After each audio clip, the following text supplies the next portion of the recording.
Good evening, everyone, and welcome back to another edition of the Absolute Women's Football Show. We weren't actually ready, Matthew. He's calling us out for being late again, but actually, I pressed score live before you typed it. So it's fine. We're here. We're all good. And in fact, by Team Chaos standards, we are early. So thank you to everyone. I was just saying off air, I thought I'd clicked on the wrong link, because people have been talking since 10 to 8. I mean, that is dedication to the pod. Thank you very much. Emily, it looks like you're ready. You said you're in need of a bit of therapy. We're going to talk about it. Don't worry. Chloe, unfortunately, is on the other side, and she's very, very happy with that decision. So get your popcorn out for later on in the programme, and we can't wait. Now, I do just want to start with a bit of a disclaimer. In the week where the world hasn't been a particularly nice place on social media, we just wanted to remind everyone that our community, the Absolute Football podcast community, is an incredibly safe place for everyone to come together, talk absolute rubbish about football, service stations, Thundy Bees, and everything in between, and ultimately find friends and like-minded people. So if you do share any of those bigoted views that we've seen over the last couple of days, then you can get in the bin. We don't want you, essentially. But for everyone else who wants to come and share in our space, you are more than welcome. And I just wanted to say that. So welcome to my fellow panelists for this evening. Chloe Bear, it feels like forever since I've seen you. How are you? Yeah, I'm good. I'm really good. I've just read Emma's comment, and I'm just a little bit like, right now. But Yeah, I will have to say the community that we are growing here has been phenomenal in our supports over the last week. So yeah, we'll talk about why Emma's proud of us momentarily. And as you can see, Chloe is still absolutely buzzing. Now, Paul, how are you doing? Not too bad. I am in full ramp mode today, and I'm in the middle of a mosh pit because someone decided to call me Mosher as an insult, so I thought I'd just go with it and embrace it. Okay, basically. Why is that an insult? It's a great. It's not, but it has a thing for metal fans because it was shouted at Sophie Lancaster when she was attacked, and that was a very, very sad case that you can all Google. I won't go into it and bring the mood down, but basically it confused a lot of people because it got classified as a hate crime because it was an attack on, it basically means attacks on goths are now technically hate crimes. So there you go. As they should be. So hey, we'll start the podcast off with a bang.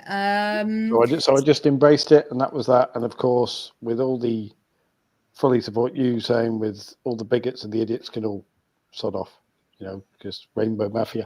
I saw apparently the Rainbow Mafia is taking over football. That was one of the comments I saw on the announcement of Sam Kerr and Christy Mewis. So the Rainbow Mafia. I mean, do we go around just spreading glitter and rainbows? Is that by glittering? I can't see a problem with that. Sounds great, to be honest. Yeah, get me in there. We should start that. Me too. And Danny, lovely to see you as always. How are you? Very, very good, thank you. Still buzzing from the weekend. We had our derby win against Peterborough United on Sunday, which is amazing to go and see. It was actually in Lincolnshire. I thought, I'm going to drive to Peterborough away. I'm going to go to the derby. We won 2-0. I thought I was driving to Peterborough. Apparently, I was going to Bourne, which is in Lincolnshire, technically. So that was weird. You used to work in Bourne. Oh, nice. Yeah. But yeah, brilliant day. Absolutely buzzing still. The types of games that just stay with you for so long. Absolutely buzzing. And people will say, oh, it's the fourth tier and all this kind of thing. How much does it matter? But you could see the players' faces, the community that it brings together, and the passion that's behind it is just amazing. And we've gone top of the league because of it, which is mad. Well, hey. So yeah, hopefully that carries on. But yeah, still completely buzzing. But yeah, good to see everyone. Yeah. Look at us all having fantastic weekends with our teams. It's absolutely phenomenal. It makes such a change, doesn't it? Because normally things do not go to plan because that's why we are Team Chaos. So yes, good evening again to everyone in the chat. We absolutely love that you just have your own conversations. In fact, you don't even need us here. Like you're all having a great time. Yes. But thank you very much for joining us as always. Now, the first thing I did just want to discuss that Paul did mention briefly, and again, segues nicely from my introduction. the first thing we would like to say is a massive congratulations to Sam Kerr and partner Kristen Lewis on their pregnancy announcement. And the only question that anyone should be asking is which country their baby is going to represent when they're 18. That is literally it that anyone should be concerned about. And it's just such a joyous moment. Now, the club was facing criticism because a lot of people just kind of turned their comments off. There wasn't a statement made or anything like that. I don't know if anyone saw earlier, it was on ITV News. Chelsea has since released a statement, but I don't know if it was just as they'd been contacted for comment rather than a statement. So just as a quick one before we get into the rest of the news this week, what should a club's response be to not just homophobia or any of these horrible attacks on any of their players or fans, instead of turning off comments? Has anyone got any opinions on what they should be doing to help out? Well, I have, but I was going to let everyone else go first because I was letting everybody else know we're on Blue Sky and stuff. So I was kind of hoping someone else was.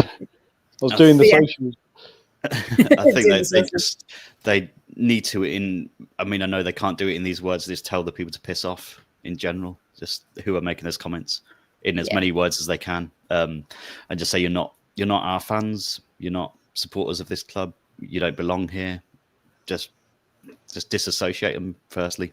Again, social media's got a lot to blame. We've obviously seen a lot of people go from Twitter to Blue Sky this week. Paul is driving the move from Twitter to Blue Sky for all of us, which is great at the moment. It's just you just need to tell them just get out. You're not welcome here. And I don't think a lot of the people I just don't know why they spend their time doing this. It's just it's horrible, isn't it? Because if you don't agree for whatever reason, just scroll on. You don't have to comment. You don't and a lot of people, I think, just don't even disagree with it, or whatever. They just want to make themselves look big, and they just end up making themselves look like idiots. Basically, and they don't belong in the entire community, do they? And that's the thing, and it overshadows something that a pregnancy announcement is such a fantastic thing. But unfortunately, it's been overshadowed by all of these horrendous comments. And I really hope they feel. I just really hope they feel all the love that is coming their way. It's so hard to find that in it, but it's such an amazing thing for them. So I do hope that the love outweighs the bad eventually for them. I hope so too. Yeah, because there is a lot of love and positivity out there, but like you said, it's hard trying to troll through all of the awfulness sometimes, isn't it? Chloe, kind of, how do you feel about this and kind of moving forward for clubs and their responses? Well, I think it's a massive shame for both Sam and Christy, because they're announcing this incredible news, and for them being obviously two women as well, it's much harder for them to have a baby, and it's showing that how loved that this baby is going to be by them and also by all their teammates. Like Millie Bright's press conference saying she can't wait to see the baby doing backflips. Yeah. But I wish there was a bigger way to tackle it, because it's all well and good saying we'll turn the comments off, but that's not enough sometimes. There needs to be more action taken. I don't know, it's a really tough one to navigate, because on one hand, it's just like Danny said, we're looking for attention, we're looking for that, we just want to be big and show all of this, but then it's this is a really personal thing that they've chosen to do and share and announce, and it's just being completely taken away from the big picture. But I don't think they deserve it at all. I am so happy for them, but I want to know the big question: will they name the baby Stacey? you know. Oh, I love that. No, they have to, haven't they? There's no other option. Cool. It's got to be Stacey. It's got to be Stacey. If anyone doesn't know why Stacey, there's a fantastic meme. We highly recommend that you go and search for it. But yes, this is your only option. Go on then, Paul. We'll come to you. I was going to rant loads, but Danny and Chloe have pretty much summed up what I was going to say. But I think that like Danny said, I think that clubs should, at this point, just tell people, fuck off, we don't want you. Like, literally, as blunt as, if you consider yourself a Chelsea fan and you don't agree with Sam and Christie, the players don't want you. You're not welcome at Stamford Bridge. The club don't want you. Don't buy our stuff. Literally that blunt. We don't want you. Go away. And if you're an opposition fan, you're not welcome at Stamford Bridge or Kings Meadow. If you are a Chelsea fan, again, we don't want you. The players don't want you. Go and support another club. And I think that might actually make... Actually, no, I don't think it'll get through. I think all that will happen is you'll get loads of outrage from the same people going, they're saying we can't do this and all this woke stuff. But if they're driven away, if they're like, oh, well, I'm no longer a Chelsea fan, good. Sod off. The game doesn't want you.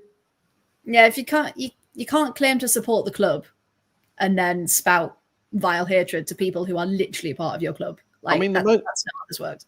The most fun thing I saw was someone, and I saw the excuse used as well that, you can't, when Chelsea came out with this statement, I saw the excuse used from some account somewhere. Oh, you've got to cater to all your fans, and not all your fans are from the West. So what? Like, doesn't, being a dick has no geography. Like, if you are... I was going to say, that was exactly my point. Yeah, it doesn't matter where you are from. Yeah. There you go. Yeah, we do need that on a t-shirt. Yeah. Merch, please. There you go. Add it down. But, like, my favourite one that I saw, and it did worry me as well, because there was a response which probably didn't help it from people who thought they were sticking up for Sam and Christie and everything. But there was lots of, check the location and why is it always profiles with a certain flag and from a certain area and all that sort of stuff. And it's like, yes, that might be a pattern, and it might be due to certain attitudes in those areas of the world, but you are really not, that opens these people to then claim the moral high ground by going, oh, you're being racist or you're being whatever. And it's like, no, you're being a dick. It doesn't matter where you're from. You're being a dick. Yeah. And my favourite one that I saw was one of those, someone challenging one of those people by saying, your profile picture is Guro writing. And the response... Saw that.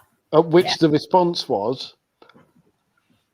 The only reason I like Guro writing is because she's really good at football. The mental illness, that's a quote, by the way, that's not me saying it, to be quite clear, that she has chosen is nothing to do with me. I still support Chelsea. Like, no, you don't. And this is why I say that it needs Chelsea. It possibly needs all the clubs in the WSL and even the men's clubs to do what Luton did when one of their players, Elijah Adebayo, got racist abuse, which is literally, we don't want you at Kenilworth Road, but if you're going to say stuff like that, come and say it to Elijah, and there'll be 14,000 people stood behind him. Say it to all of us, like that level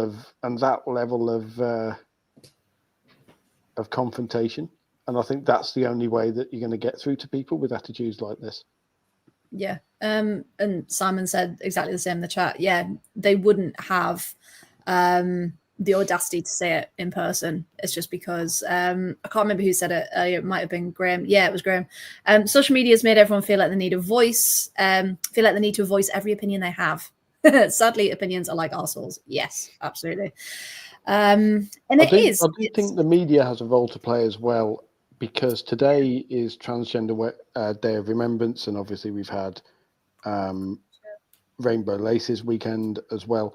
And then you have certain women's football podcasts platforming people with hateful views, and admittedly, Yeah.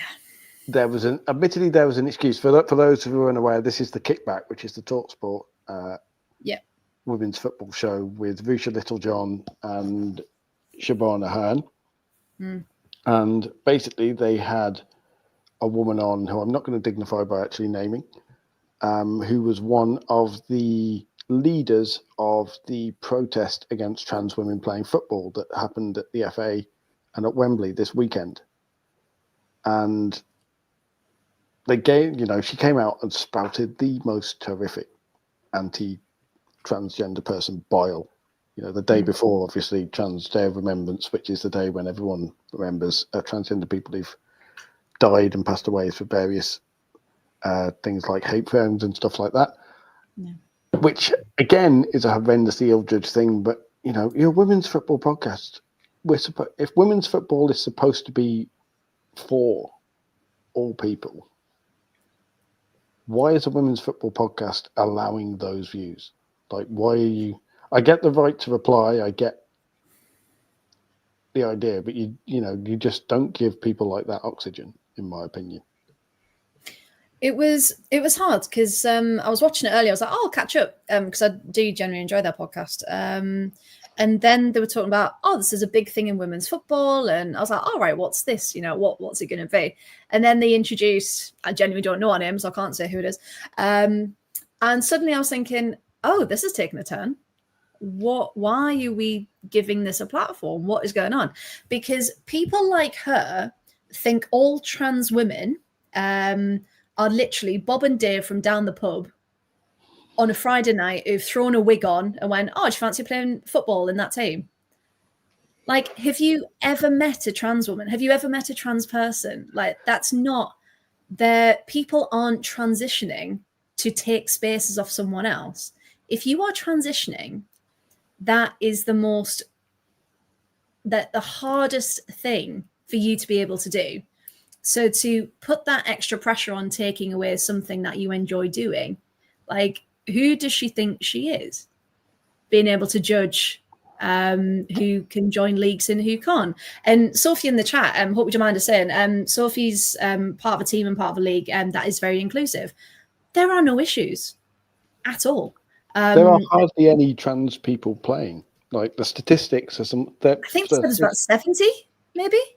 It's something like I'm not entirely sure the statistics, and I'm not going to try and go on near them. But what I am going to say is the actual trans population of the UK is not that high for many different reasons.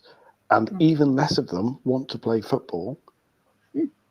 And, you get the feeling you get that this woman thinks that I could turn up and play WSL because I've got a bit of eyeshadow on. Like, genuinely, that's the argument these people have. And it's just that's her view. And it's like, no. What hate have you been fed that you think, one, that's okay to say, but two, that you believe it? And it's just, I don't understand why people like that are getting a platform. Because she was also saying the Lionesses need to come out and support this cause. It's like, have you met the Lionesses? They're never going to support your bile. Like, what is going on? So we just wanted to bring this to a point, didn't we? To just say, again, this is a safe space. The majority of women's football is a safe space. And unfortunately, there are people out there who think that their beliefs are supreme and that they're right. It's not. If it was genuinely about safety, fair play, because we need safeguarding in the women's game. We need more rules in place. But it's not. You can just tell by the way these people are talking. It's bullshit, because apart from anything else, if Millie Bright, it's all physically better. I'm 6'1", I'm 15 stone, I play ice hockey. Millie Bright would snap me in half. We went for a 50-50 ball, Millie Bright would snap me in half. And I have no doubt any WSL defender would snap me in half. So it's utter rubbish. And most of these people don't care about women's sports except when they can use it to further their cause. You never see them advertising the good side of women's sport. You'll never see this woman talking about the Lionesses, for example, playing the USA, or talking about a great goal from anybody. So it'll just be this fear that men are taking over. Biologically, women's spots that should be theirs, and it's like, honestly, it was awful. Have I told you the story about how I tried to do the bleep test for a professional women's footballer and failed miserably? I must have done. I think you might have, but tell it again. So the very short version of this, right, is if men are just converting because it's much easier to get into women's football. I remember once having to do at Coventry United. Jodie Bartle was rehabbing from injury, so she wasn't even fully fit at the time. She was rehabbing, and she was doing a fitness test to see if she could get back and play. And one of those things is the bleep test. I'm sure everybody's done them at school, but if not, you have to run a set distance in a defined time, and there's a tape that beeps in a set number of seconds, and the beeps get closer and closer together the higher the level you get. You have to get to a certain level. By the way, Tony and everyone else in the chat, Quinn is non-binary. They have not actually. See, I nearly made the mistake then. They have not actually transitioned. I don't believe they have said they're non-binary. It might be worth checking. I will check, because I think I remember seeing trans non-binary on their profile, but we will double check, because we want to get that right, because that's really important. But yeah, basically, there is a trans player, or there was a trans player in professional ice hockey, but they transitioned the other way. So they were female to male, but still played in women's pro hockey. And weirdly, nobody cared. Like, they literally changed their name from, I can't remember what their previous name was, but their name is Harrison now. And they were the first professional transgender ice hockey player. And they transitioned female to male, but stayed in the women's league because of gender they were born at, which is, what these activists want. But apparently, nobody cared that it did happen the other way. But anyway, the bleep test, basically, the very, very short version of it is Jodie did it, and it looked relatively easy. And I decided to do the thing, and they said, "Oh, do you want to go at it as the whole? Can you keep up with a women's professional footballer?" Reader, I could not keep up with a women's professional football. I got absolutely annihilated, And she did the thing with the skipping ropes that boxers do as well. Literally, she did 3 sets of 30 seconds with these things. And I looked at it and went, "Oh, that can't be too bad. I play a pretty tough sport for 20 years. I'm pretty fit. I'll have a go at it." Absolutely wrecked me. Like, literally, one set, I'm on my back, gasping for breath. She does 3 and then goes off and does a training session. So just shows you. Yeah, it's not about physical advantage at all, really. No, it's not. So just to confirm, Quinn did come out as transgender non-binary in 2020. And since they've been the first openly trans and non-binary athletes at the last 2 Olympic Games as well. So there are people shining a beacon on how it should be done and can be done, but unfortunately there are still some horrendous people who are trying to stop that from happening. So as a podcast, we will always bring you these topics because they need to be talked about, they need to be discussed. And something that Sophie also put is these people will also never talk about the rampant abuse that's been going on as well. So they will talk from the high heavens about men invading, but they won't talk about the actual problems in the world of football as well. Just pick up on before we move on as well. Emily in the chat talking about trying to find a team. Emily, I think you should absolutely try your best to do that, because it might take a few goes to find a team, but once you do find one, that will be the most accepting places you can be, apart from here, of course. And just know every Wednesday you've got a massive community here, just ourselves and the people in the chat who you speak to every week, who will be behind you and supporting you. So I really, really hope that you can find a team, find a place. Yeah, we'll all come down to your first game as well. Just a cheering Perfectly section. said. Perfectly said, banners. anyway. Yeah, absolutely. And again, that's what we're all here to do, isn't it? Kind of find like-minded people and make the world a better place. But yeah, Matthew, that's great as well. The last comment. Perfect.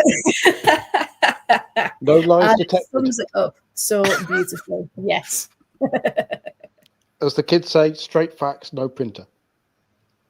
No printer. Oh, really? Is that what they're saying now? Apparently. Rose is not here. She's at Stamford Bridge, so That's I can great. say that. She'll pop up later and be like, Paul, no. Well, definitely not. Right then. So we're going to completely pivot to some fantastic news. Just a reminder to everyone, there is no lower league show tomorrow because we are at the Football Content Awards. The podcasts are off. So the whole gang, well, as many of us who could go are on our way there at the Tottenham Hotspur Stadium. And yeah, so no lower league show, unfortunately, but we hope to update you with lots of good news. Fingers crossed. We are on table 22, so keep an eye on us, and not right at the back, which I think is quite a good sign. So everyone, keep everything crossed. That we might not be just award nominated. You're far enough away from the stage, though, that if you need to do a conga when you go and collect the award, then you can. Please do that. We can just bring everyone with me. Yeah. Yeah. That's what we should do. You need to start that. That needs to happen now. The whole table just needs to get up. We'll start it. I think Josh can start it. Josh can start it. And then we'll just grab everyone as we get to the stage. And it'll be fantastic. Can we also skip by certain of the tables and just sing "You're Welcome" at them if we beat them? Like, be really obnoxious winners. Just have Josh do the "You're Welcome" rap. Like, no, hey, we are going to be gracious in winning and possibly gracious in defeat, but we're going to go because, you know, any support that we've gotten, any votes that we've gotten this far. So it's going to be a celebration of the pod and all we've achieved. And I do say, Sean did a beautiful message earlier of good luck to everyone on the pod. So yeah, thank you, Sean, for that. It was lovely. And it just shows, you know, how many people actually look forward to us on Wednesday, which is quite nice. So all coming together and all the support we've had, you know, we can't say thank you enough. And we just hope we do you proud tomorrow, everyone. So we will keep you up to date with all of the latest things from tomorrow night. Right then. So a couple of other bits and pieces. Let's do latest football stats. So we've had Champions League games tonight. We've had Everton Man United in the League Cup, which was 2-0 when I last refreshed. Yeah, 2-0 full time for to Man United. I will just clarify that one. No more Everton surprises this week, unfortunately. So Man United to win that 1-2-0. Wolfsburg beat Galatasaray 5-0 earlier. Real Madrid beat FC Twente 3-2. Chelsea were 2-0 up. Yeah, 2-0. Still 2-0 at half time. Thank you very much. And Lyon Roma is still 0-0 at halftime as well. And tomorrow, when we're at the awards, it's the other 4 games. So that's Vålerenga versus Bayern Munich, Hammarby versus Man City, St. Polten versus Barcelona, and Arsenal versus Juventus as well. Now, the only other thing was Lioness squad announced. Was it yesterday? It feels like this week's all kind of blurred into one. Lots of familiar faces missing out through injury, of course. Ella Toon, Lucy Parker, Lauren Hemp, Neve Charles, Lauren James, Little Woman Moy. But we do have some first senior call-ups as well in the form of Laura Blinkilde-Brown and Leicester's Ruby Mace as well. So congratulations to them. And Gabby George is also back in the squad since her ACL. So it'll be the first time since 2022 that she's back. Millie Turner comes back into the squad. And Kiara Keating, who we know has been struggling for minutes, is back with the under-23s. So has anyone got any thoughts on the squad? I don't know. Any thoughts? Because we look a bit light on forwards. Very happy for Laura Blinkilda-Brown though, coming up. Oh, so 100%. You will as well be Freya. I think this is a great chance. The only thing is, how many minutes do they get? Hopefully, they get a good amount of minutes and get something in it. But yeah, like you're saying, it's at top, obviously, because the injuries and stuff. It doesn't look as dangerous as maybe it has done in the past. Hopefully, some minutes for Jess Naz, Aggie Beaver-Jones as well. I really want to see Aggie Beaver-Jones just get a good amount of minutes for England in these 2 games, because it feels like it's been very patchy for her. So I'd love to see what she can do with at least 45 minutes under her belt, or a good sustained amount in both games maybe. But yeah, other than that, it's I'm just concerned about the US game, particularly with the injuries that we've got. And Serena's comments as well this week saying that it is going to be quite experimental in a way. So what kind of what we'll get out of it. But yeah, we'll see. But yeah, because she said, as expected. Yeah, she said something along the lines of, this isn't the time for getting things right. It's the time for trying things out and trying to see where we are, relationships, etc. Chloe, are you quite happy with that? Would you have liked to see anyone else in? Or do you think that's kind of the best we've got at the minute because of injury? No, I'm quite happy with that. I mean, I do think a little bit is the best of what we've got, because there are currently so many injuries happening in football at the minute. But I'm quite happy to see Gabby George back. I think since coming back, she's been really good, and she's been really proving herself that she's been trying to get back. And to be fair, I don't think she had an England call up on the cards, but hey, I'm very excited for her. I just think Serena's doing the best with what she's currently got and what she's got available, and she's making change. Who is this woman? Changes for Serena? What? It's just turning over a new leaf. That's what this is. It'll be interesting to see the starting lineup, though. Yeah. Yeah. Interesting. Very interesting to see who she's going to start. Yeah, who's going to get those starts? We all talk about change, won't it? Then it'll be Earps, Bronze, Bright, Carter. After how Alex Greenwood played the other day, though, as well, I know she conceded 2 goals at the end, but I can't see a situation where she shouldn't be included. I feel like she's our best centre-back at the moment. Oh, 100%. Yeah, she needs to be starting. Absolutely. Paul, have you got any final thoughts? I am really pleased to see Gabby George come in because, like Danny says, I think she could be the solution at left back. And if she's in I believe, even though she kind of plays centre back as well, she's a far more natural left-sided defender. And if she comes in, then we might, as Danny said, see Alex Greenwood in the middle as the best English defender we've got, bar none, at the moment. Watching her defend is poetic, and you don't often say that about a defender. That's true. But also, one-man radical party for Annabelle Blanchard. Same number of goals as Grace Clinton this season. 2, man. About a tenth of the hype.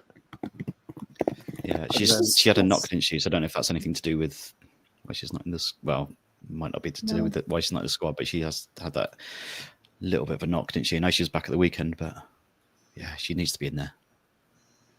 Oh, she's just 23 as well. That's annoying. Maybe she could have gone for.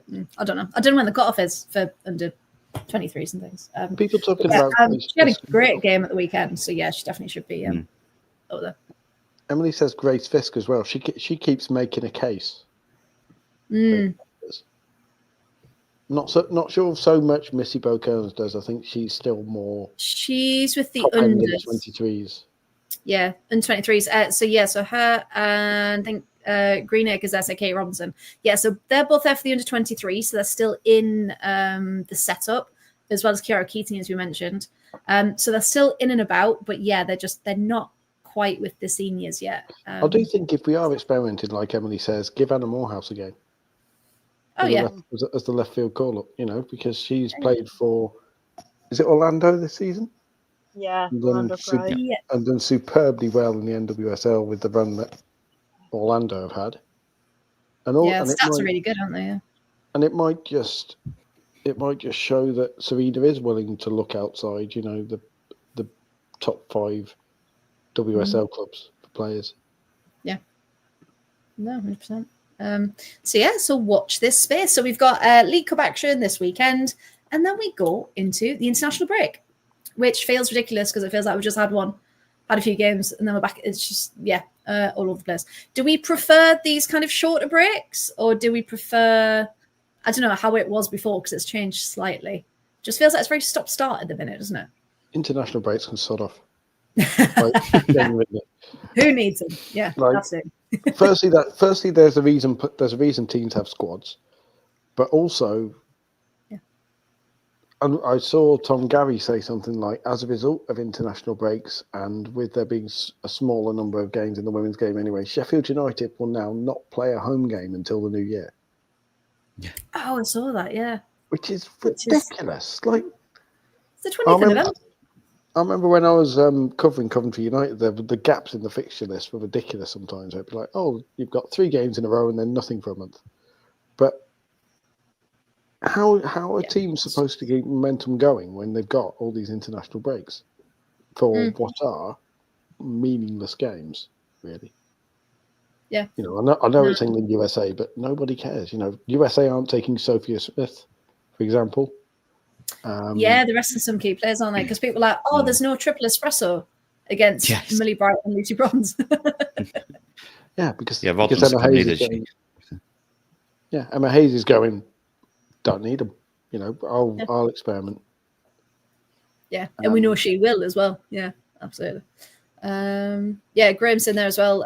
Charlton don't have a home game now until the new year either. It's mad. Too long a break. So you think of the impact on the players as well, don't you? Right. Think about players. Should we talk some weekend action? Right. Okay. So here are our WSL fixtures for match day 8 already. So let's have a look. Majority home team wins. Aston Villa were one of them. Finally, first one. But I'm going to be gloating about that in a moment. Danny, we're going to come to you first. Brighton 3, West Ham 2. Talk to us about this one, because I don't think any of us expected that, to be honest.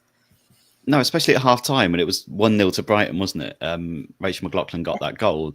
That flick from Fran Kirby, what a beautiful thing that was, with the assist to set that up. But no, at half-time when it was 1-0, you just think, it'll be a fairly routine Brighton win with the way they've been playing this season, the way that West Ham have been struggling a little bit. But it got to about the hour mark, and then the goal started flying in, and we ended up with a ding-dong, official ding-dong, which is, of course, 3-2 or above.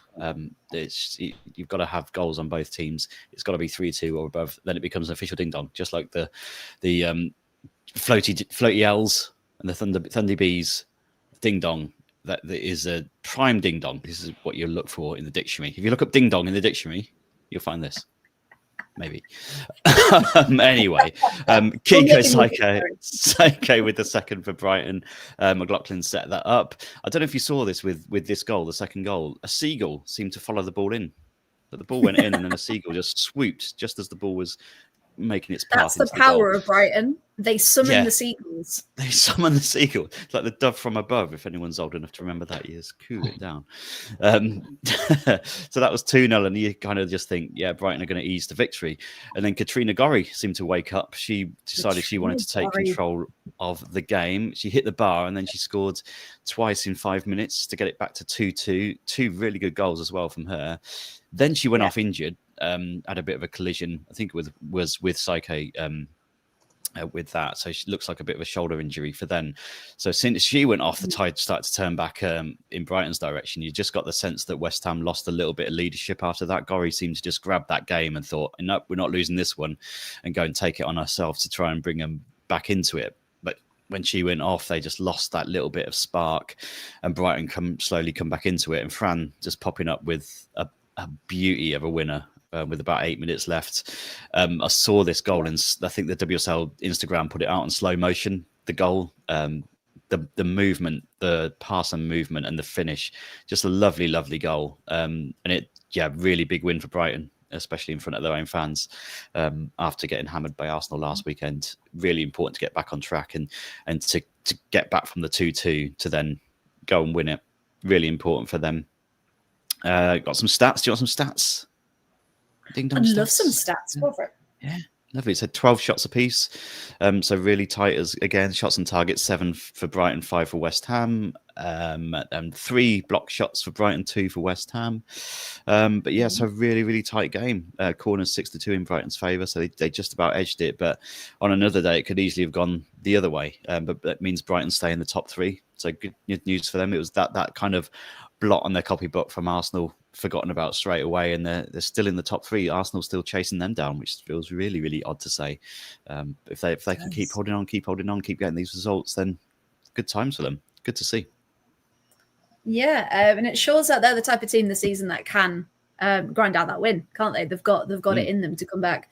And I will just say, I had Katrina Gorry in my team, my fantasy team. Nice. 15 points. She got me. I think I had 2 Brighton defensive players. Well, so with that. For some reason, I didn't even think about it. And I'm between Courtney Brosnan and Rachel Laws for my goalkeepers. And Laws has done me well. However, bloody Tegan Micah's back, isn't she? Laws didn't even play. And Courtney Brosnan got 10 points with a bloody clean sheet. So I was fuming. So I could have had 70 points this week, but I didn't because I didn't have Courtney in goal. But who'd have thought it? I do love that Sean's put ding dongs are 3-2s and sing songs are for when the pod has won an award. We'll be hopefully having a sing song tomorrow night. While doing the conga. While doing the conga. Oh, absolutely. Has to be doing the conga. Right then, thank you very much for that, Danny. Right, Paul, I believe we've come to you next for the North London derby. Pretty easy for Arsenal, to be fair, a 3-0 win. But coulda, shoulda Spurs have got something from this, or are Arsenal just in a really good place right now? Relly Slagers is working miracles. She is, isn't she? Yeah. She's really, and it's not like watching the same team. Watching it, they're starting to flow. The players are still doing their thing, but it's actually working. I mean, Leslie Russo after 2 minutes scoring with a lovely swept finish. Nancy likes swept finishes. There you go. Hi, Nancy. And then very quickly, Frida Leonardson-Mornum doing Frida Leonardson-Mornum things to score the second.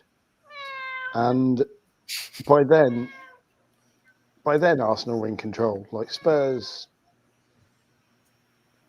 worked hard, but their game plan just.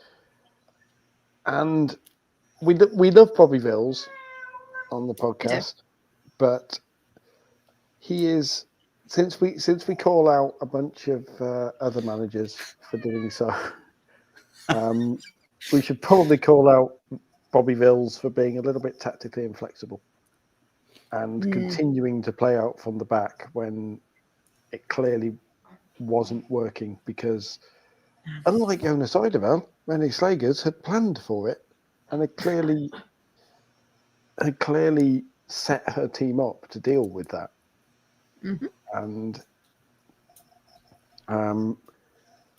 so it was then 2-0, Frida Leonardson-Mornum scoring, and it can best be measured by the fact that Arsenal had 15 shots to Spurs' 3 over the 90 minutes. They just had 3. Spurs only had 3 registered shots. 2 of them were on target, mind you. So good. 2 out of 3 ain't bad. As Meatloaf said. On another day, it could have been interesting.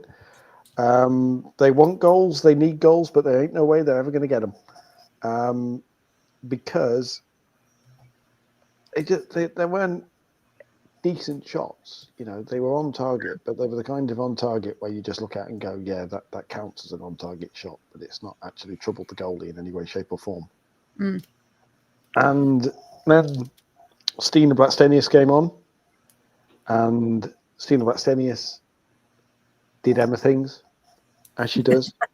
You know, still Arsenal's true number 9, even though Russo scored. But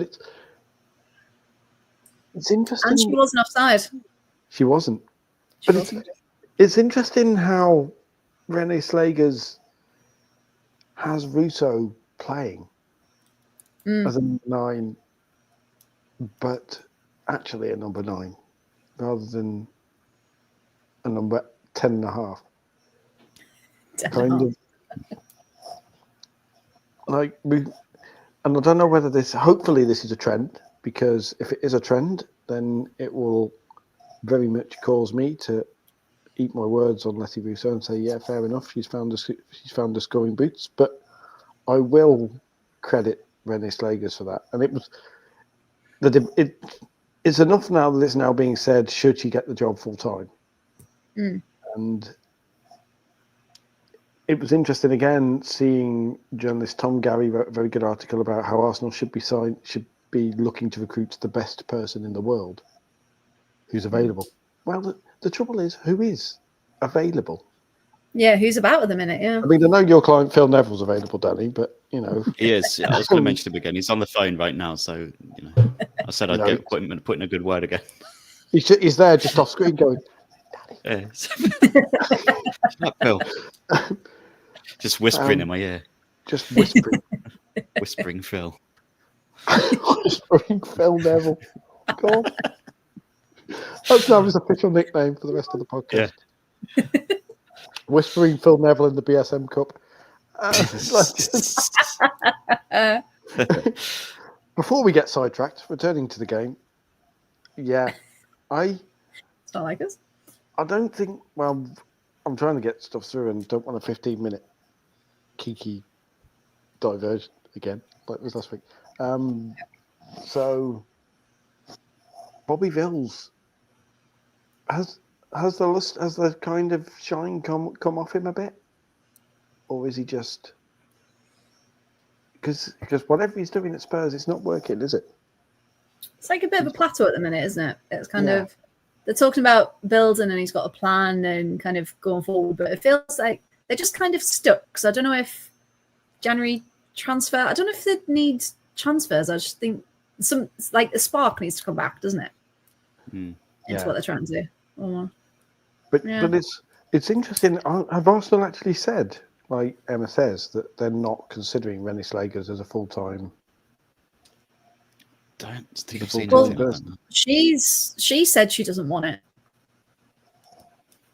I mean, that's because I thought she said she's distanced herself. She's not commented. Yeah, she said she was like, I'm not even thinking about it. You guys are the only ones asking me. Because she said, what was it? She went, no, I'm not interested. I'm for the here and now. That's what I enjoy. I've been told I've got these 5 games, so let's get these 5 games done. So, I mean, there's a conversation to be had, but I've also seen things saying, well, actually, she's quite new, like, to be kind of head coach and get into that role. And I think she said before she's really enjoyed that one-on-one coaching aspect of it. So maybe she'd like a few different clubs, maybe, if she was to go down that route before then taking on a job like Arsenal. I just think she's got...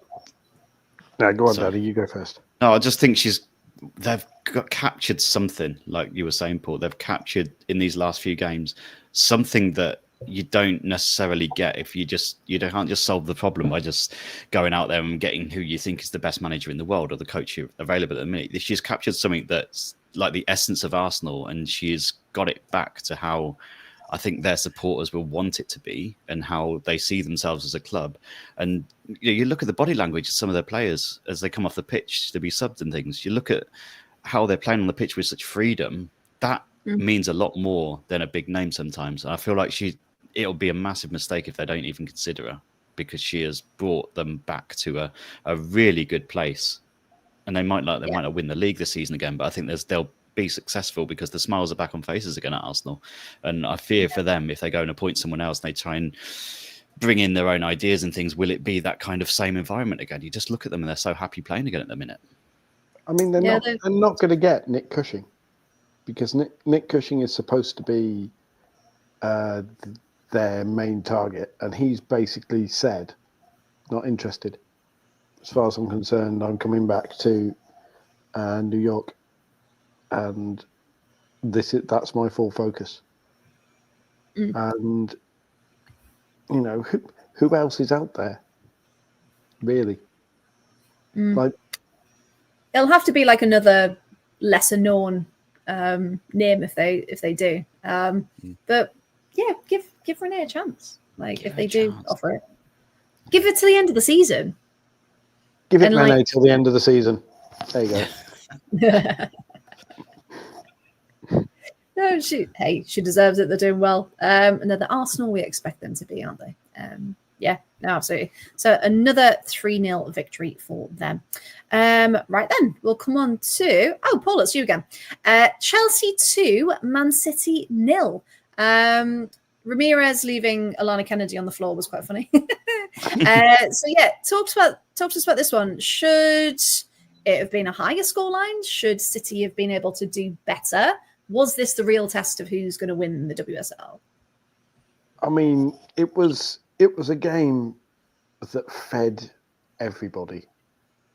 Like, if you like watching two of the best in the world battle, it was one game of football with 11 wars in it, all over the pitch, just for 90 minutes. And obviously it was 0-0 for 60 odd minutes. And a lot of the time, you know, you saw a lot of people watching at it and saying, oh, this isn't high scoring. This isn't peaceful. This isn't the game we were promised. And it's like, no, superficially, it isn't. But if you have even a superficial love of football beyond just watching the club, you couldn't help but love that game, because there was so much going on over there. Everywhere you looked, there was a storyline. Everywhere you looked, there was a battle. Everywhere you looked, and Myra Ramirez versus Alex Greenwood. Like, there's a chant in wrestling, when I'm going to reference wrestling now. You see, there's a chant in wrestling that is considered one of the highest kind of accolades that a crowd can give. Danny's just chuckling away there. Are you looking at the chat, or are you looking at me? No. Are you going with "This is awesome"? Is that what you're going for? I was going with "Fight Forever." Oh yeah, nice. Yeah, cool. Because basically, when there's a proper battle going on in the ring, and just two wrestlers or more beating heck out of each other and pulling off amazing moves, and neither one's giving away, the crowd will start chanting. Obviously, "This is awesome" is one of the things that they'll chant, but also "Fight Forever," which is basically just keep. And honestly, if there was a way I could watch Alex Greenwood and Myra Ramirez, I can't say it properly, Myra Ramirez play centre forward versus centre back, yeah, I would, football heaven is watching Myra Ramirez take on Alex Greenwood at centre back for 90 minutes. Just on repeat. Completely on repeat. Yeah. Neither of them gave an inch. It was physical, but it was clean. I mean, Alex Greenwood was doing it on a yellow card, so she had to time everything perfectly. She had to, she had no margin for error. And Ramirez just wasn't getting an inch, but she kept batting away. It was, it was the irresistible force against the immovable object, like we said, battering ram versus Great Wall of China. And then the key thing is, as soon as Chelsea finally got Ramirez one-on-one against someone who wasn't Alex Greenwood, Alana Kennedy ended up sent to the Shadow Realm. What a reference! And just like, Ramirez had no right to win that ball. She was 5-6 yards behind Kennedy with the ball through. Great outside of the foot pass from Micah Hamano, by the way. But still, it's the kind of thing that centre-backs just kind of lap up. And then Kennedy got to it, and the next thing she was sent to the back room, sent to the shadow room, wherever pop culture reference you want to make. And Ramirez is gone, and just beautifully finished as well. Yeah. And that was the turning point. I mean, she was perhaps lucky because a few moments earlier she'd gone in with a typical striker's challenge on Bunny Shaw in her own penalty area, which some people argued would have been a penalty, should have been a penalty. But it was just I could sit and talk all night just about Greenwood and Ramirez battling and just every little moment of it positionally. Mm. But like Danny said, I think you said at the time, if anyone can watch this and say Alex Greenwood shouldn't be starting for England, my ancient history reference, she was like the Spartans at Thermopylae, just defending the bridge, just backs to the wall, and it was an absolute joy to watch. It delivered. It may not have delivered in the way we were talking about it in terms of loads of goals and whatever else, but it delivered as a spectacle. Yes. The Hamano on Hasegawa, and we praised Hasegawa a lot last week and through the season, but Hamano was just on her, wasn't she? The entire game. Hamano's had an incredible maturation this season because she was young and very raw when she came from Hungary. Hello, Lucy. Hello, Nancy. Go on. There you go. Nancy's in the mosh pit. Nancy is in the mosh pit. She had an incredible maturation, and she's not staying out the mosh pit either. She's coming back in. Get up a bit. She's the one that starts the wall of death. That's what this is. Black cat, black metal, same thing. Her prerequisite emo accessory, black cat. But yeah, just the way Hamano kept playing and just all the battles all over the pitch. Joachim Nusken as well is like an AI template of a midfielder. She's just incredible in the way she plays and just does everything right. And just again, that was the big test for Chelsea. If that was the big one, if you like, if they'd lost that, people would have started to say, but they're still unbeaten and they're doing it without Lauren James. Yeah. Well, that's the thing. Can you imagine when Lauren James and Sam Kerr and Mia Official and Kishri Buchanan, like when everyone comes back, that the squad's unbeatable now. What's it going to be like when all those people come back? However, we have got a report from Chelsea Celtic. Chelsea are not good, but still leading, but Celtic aren't good either. And I think that was at last week as well, wasn't it? They just didn't really turn up, but still got the win. So I think Chelsea they've just got the talent, haven't they? Champions win games when they don't turn up, in the sense of even when they're on off days, they're still good enough. I love that they can just rotate their squad and Roma just scored against Leon. Tasty. Game on. That'll be interesting for Michelle Kang as well, for Leon, very briefly. Oh, yes. Leon men, for anyone who haven't seen it, have been compulsory relegated to League Two, which is obviously the equivalent of Manchester United casually getting relegated. But 48% of Leon women is still owned by Leon men owners. So Michelle Kang is going to have to dig a little bit more into that bottomless pocket of hers. Well, hey, she's pledged 30 million, hasn't she, to US soccer over the next 5 years, to help the soccer system over there. And you just think, to be Michelle Kang, that must be phenomenal. Just a day in her life would be incredible. I mean, she has to spend some of it in Bromley, so.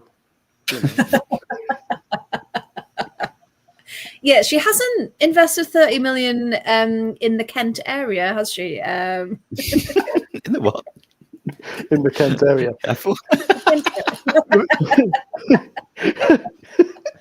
Hold on, yeah, that's a lot of toys, isn't it? The new Michelle Kang wing on Clackett Lane Services. It's like with a weird clause. Oh God! Right, never mind the we are a Waitrose. It'll podcast. be a we Whole promise. Foods. Yeah. Whole Foods and Hey, there'll be a farmer's market. There'll be, there'll be all services these and all things. sorts. Oh, I love it. So yeah, Michelle, if you are watching and you'd like to sponsor the podcast, we are available. We will happily rebrand and just have Clackett Lane everywhere behind us. Right then. So thank you very much for that one. So that was 2-0 to Chelsea, Man City. Right, I get to brag now. Aston Villa 3, Crystal Palace 2. Not gonna lie. They had us at about 30 minutes when it was 1-0 and Crystal Palace went in front. I was like, oh no, we can't. So I was actually there. So this is another part of the brag. So I actually got to be in the press box for this one, which was very cool. I know. Me and Chloe were doing professional things this weekend, and it was phenomenal. Hats off to Villa Park. The stadium is lovely. So yeah, sitting, you can see I've got a new laptop cover that's got 115 yards and part of the pride on, like in really bright colours. If you look on the camera at the media bit, you can see my laptop. And I was like, that's me. I was there. So yeah, just having a moment.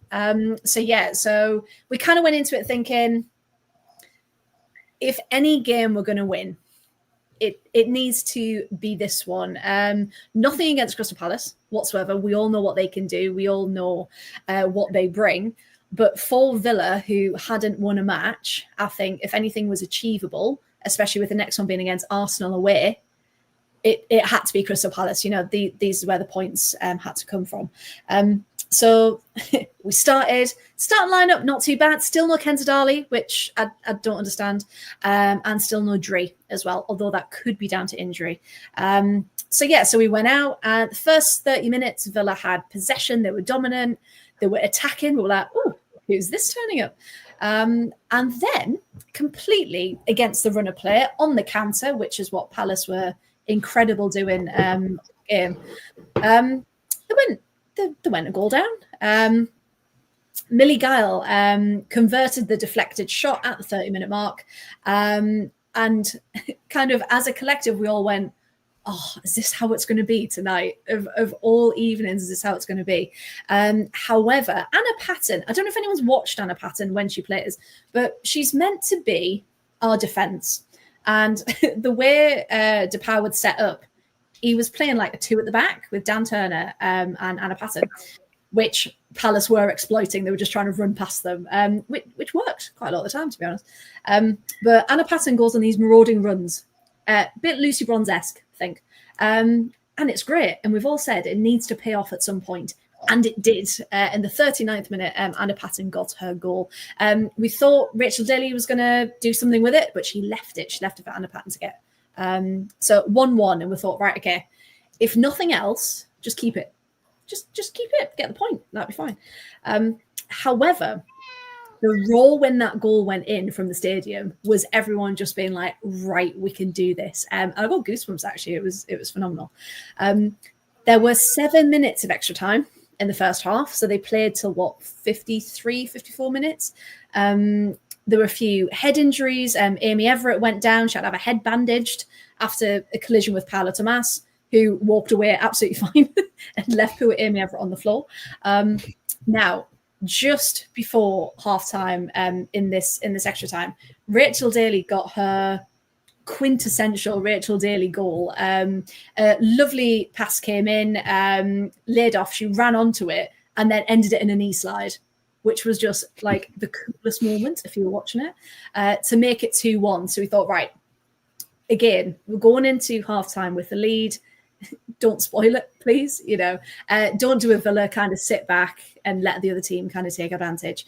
Now, in that second half, again, Palace shifted slightly. I mean, Laura Kaminsky is doing a fantastic job, we've said on the pod before, and she was making really really good tactical substitutes throughout the game. And this unfortunately included Ashley Weirden. I say unfortunately for Villa because in the 86th minute, okay, so you're thinking, right, we're winning 2-1, 86th minute. Ashley Weirden crosses a beautiful ball into the box for friend of the pod, Annabelle Blanchard, to convert, to get 2-2. And you're just thinking, we just needed to hold on that little bit longer. However, Robert Tapau made 2 lots of substitutes. First lot in the 79th minute, second lot in the 87th minute. So this was when, obviously, Villa had just conceded as well. And you took Rachel Daly off, which we thought was an interesting choice because that's your captain. She's kind of the glue that kind of holds it together. And we just thought, we can't concede now. We've lost her from the back. Luckily, we didn't. However, again, tactical subs making all the difference. Ebony Salmon comes on, and she was Villa's saviour. In the 94th minute of the 4th minute of extra time, she gets the winner.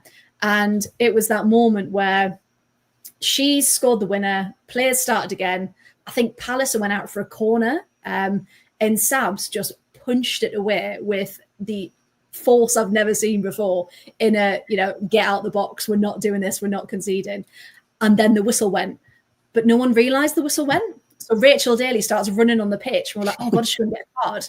Like, is she, what's going to happen? And then we realised, oh, it's done. We've got the win. And honestly, it was, again, if you weren't watching it, you would have thought, Villa, Palace. There was three people from the press there. That was it. 3, because everyone else was at Goodison, etc., Chloe included. But if you do get to watch one back, I'd highly recommend this one if you didn't manage it. Now, taking away my bias for a sec, credit to Palace. They probably should have got something from that match. They deserved a point. They kept together and played such a good game. They knew how to break Villa down. And yeah, it was a real shame for them that they didn't get something. But it proved that they can compete in this league. And I don't think for 1 minute that they're going to go down, to be honest. So Villa just managed to edge that 3-2 and finally got their first 3 points. And as Emma rightly said, they didn't crumble at all. So finally got the win. And Robert, his wait is over. As he said in his press conference, that this is the longest he's ever waited for a win. I can breathe now. Okay. And just to make it really quick, in our on the table as well, that win now puts Villa in 8th. Okay, so they were pretty much bottom, but level with Everton on points with 6. So again, all 3 bottom spots are on 5 points. Now, Chloe, I'm going to come to you for the probably most controversial game of the weekend. This was Everton 1, Liverpool 0. Of course, the last one at Goodison. You were there. Chloe, wax lyrical as much as you like. Tell us all about the match and what do you think? I was there. It was great. Had the absolute best time in the press box. It was very bittersweet because, obviously it is the last derby at Goodison Park and they made the big deal out of it being the last one. Like, it was all over the programme. It was even on the team sheets. It had Fulham, like Goodison, and it had the old logos and had all vintage. It was really, really pretty. And it was just like, oh, it's just so sad that we'll never be here again. Because Goodison is obviously such a historic stadium. Like, when you think of football, you think of Goodison Park. So it's really, really bittersweet being there, but it was also an absolutely amazing experience being there, and I cried a lot whilst I was there. I cried on the way home. I cried as soon as Zedcon started playing. I cried when I walked into the stadium. I just cried a lot. But yeah, very, very controversial penalty given for Everton. Was it a pen? Was it not a pen? Place chances below. I don't think it was a penalty personally. Basically, Honecker was fouled outside the box, and the ref pointed to the spot, and everyone went, "What? Sorry, penalty." And then Catch's Noise was very nice to us and slotted. Nice. That's nice. She slotted the ball right into the bottom corner and gave Everton the lead. And a bit like at Villa Park, the roar that erupted from the stadium from the Everton fans was amazing. And it was just kind of like, wow, okay, this is weird. Like, what? This is weird that we're actually winning. And I kept thinking it was going to go wrong, as you do. 30 seconds to play, yeah, we're going to score 4. It's all going to go wrong. I thought Courtney Brosnan was once again absolutely incredible. Like that. Courtney Brosnan Appreciation Society. Yes, absolutely. Mate, that double save at the end, it was like Courtney taken absolute. She's insane. She's so good. It was fully like she just did that. And then in the mix zone as well, she's proper lovely. She was fully saying, "Yeah, I didn't know what I was doing. Just saw the ball coming at me and just batted away." And it's like, great, thanks. Thanks for nice to see Brian happy as well. We're not really seeing him looking. Yeah, that's what Matthew's just said. Hopefully, this is their look beginning to turn. Well deserved for Brian. Oh, Brian.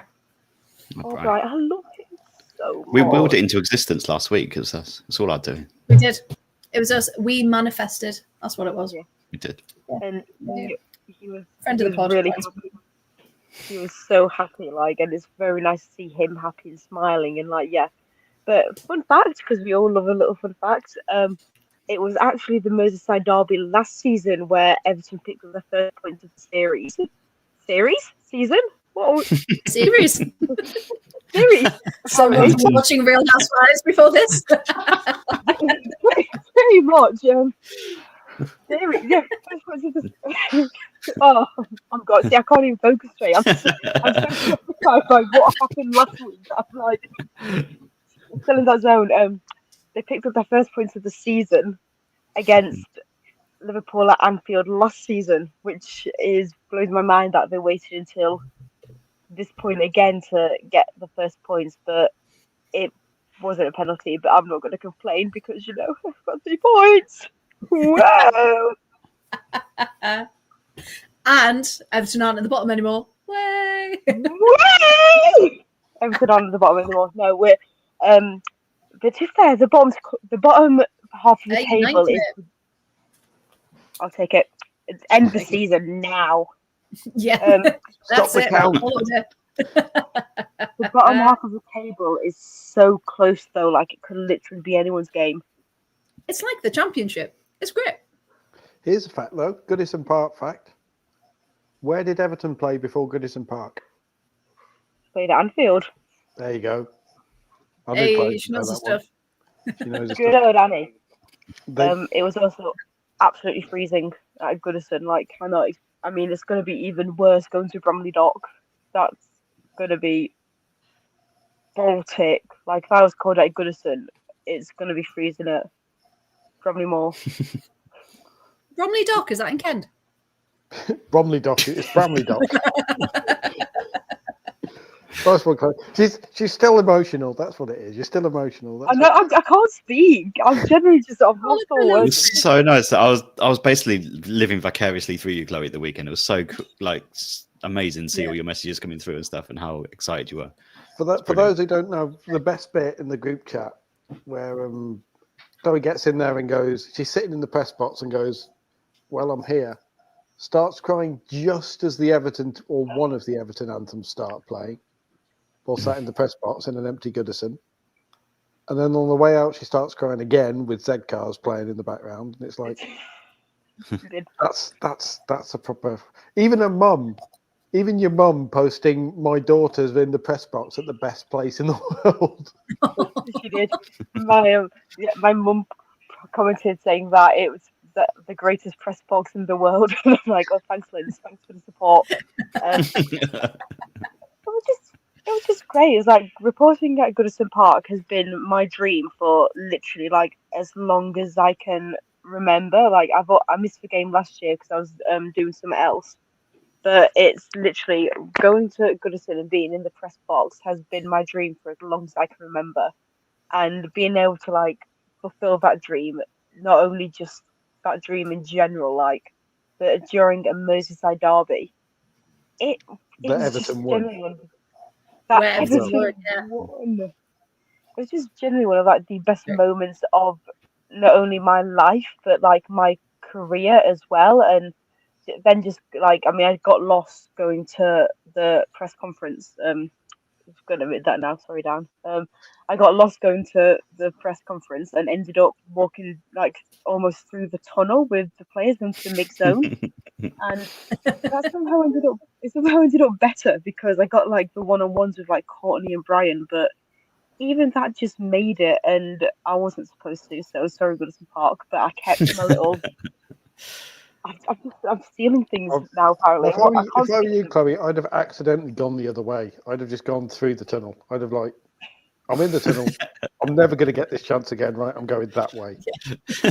Chloe ends up playing left back. The injury situation, you might just end up playing. I knows my name now, so I'm in there. No, I wasn't supposed to take it, but I took my lanyard with my name and like written organisation in. So I'm a thief now. Not allowed back. But no, it was generally the greatest moment of my. I've still got all of mine from when I've gone into big grounds. Like I've still got my official Spurs one from Leyton Orient, which is a hateful ground because it throws me. Because if anyone looks at Leyton Orient, the clock is off centre, but the stand roof. The stand roof, the main stand, the clock is off centre, and it just no. But, yeah, you got to go against them. But yeah, I'd have been on the pitch at the Gladys Street end. I'd have just been. I'm amazed you managed to restrain yourself and not go on the pitch with that, because I'd have just been like, I'm just going to nick some grass. I'm going to nick some grass. If it was me at the CBS, yeah, there's a pitch invader. What's going on? Like, oh, it's Chloe.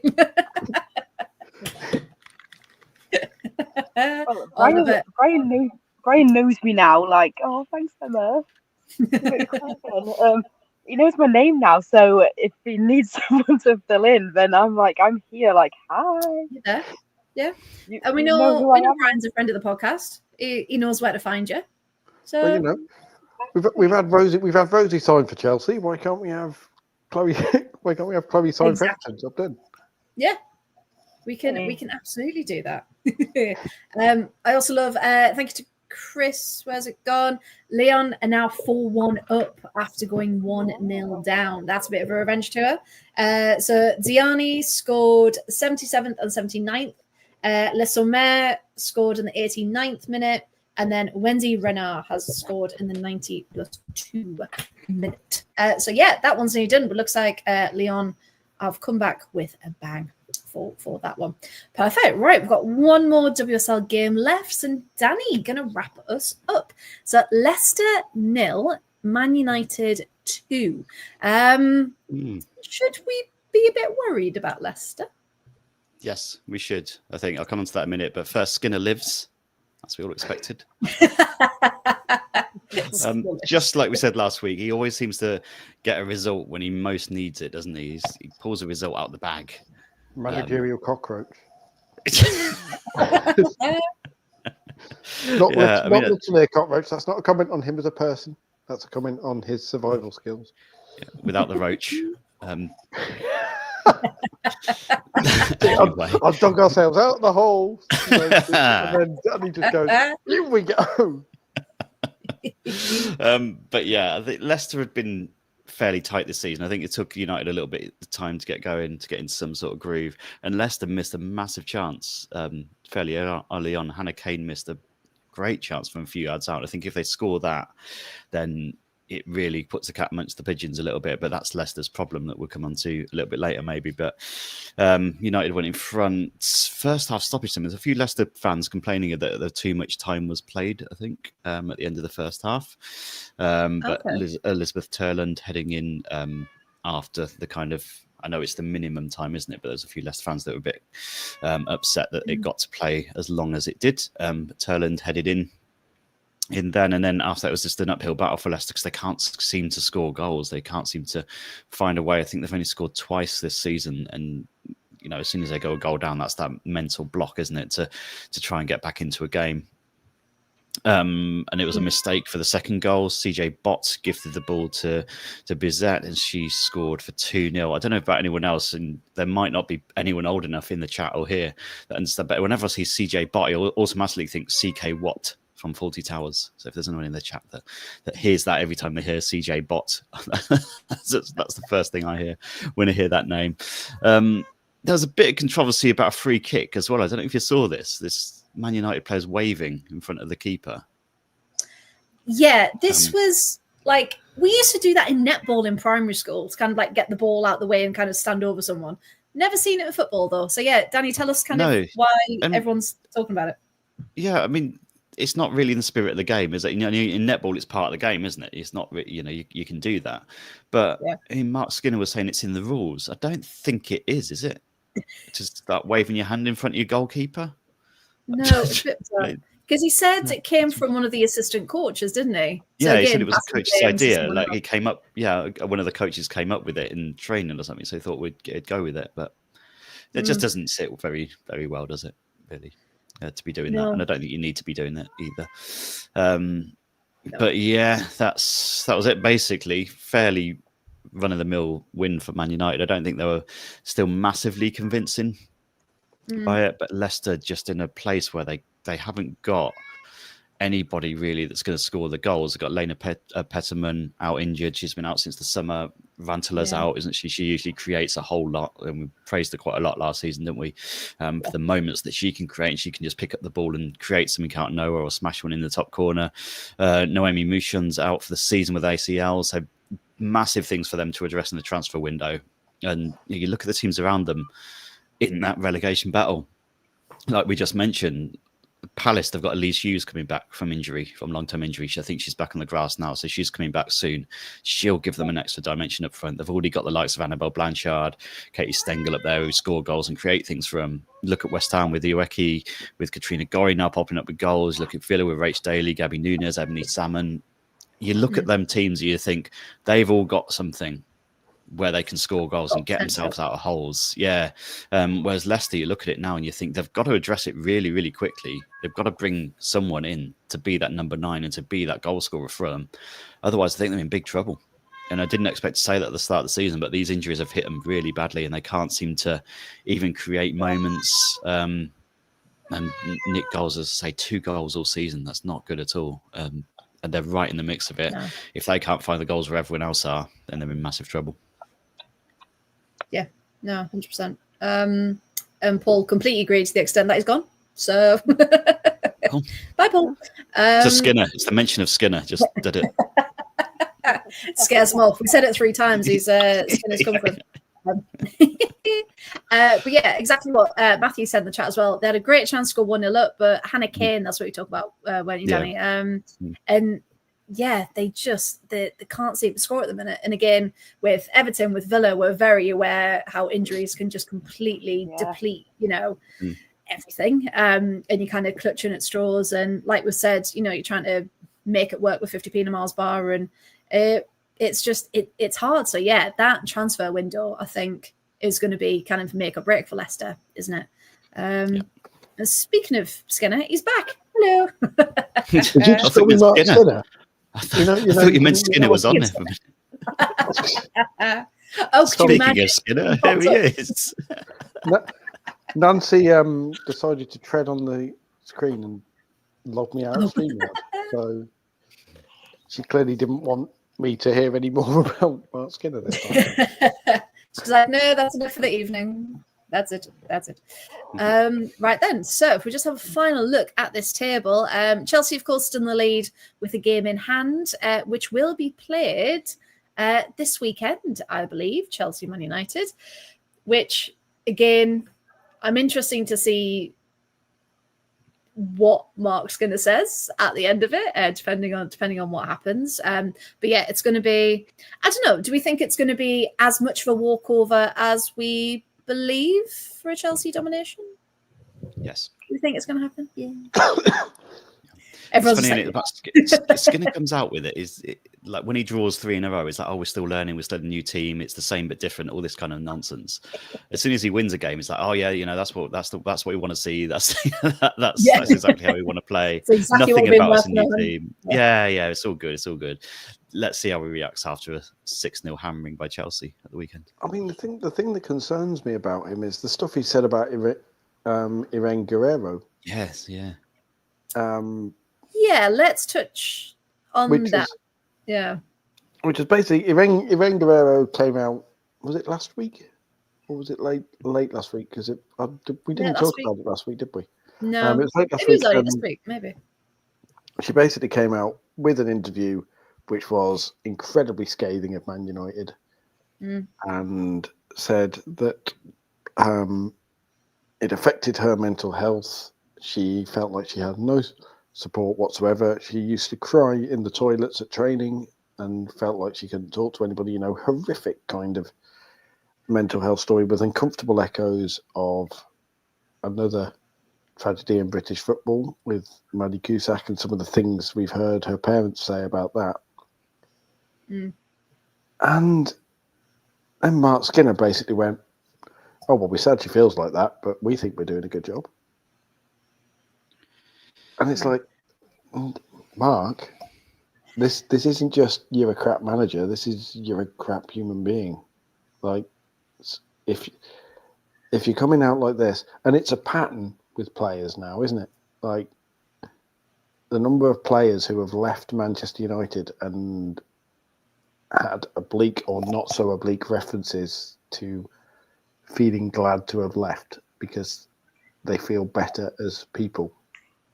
I'm happy to be in a new environment. Yeah.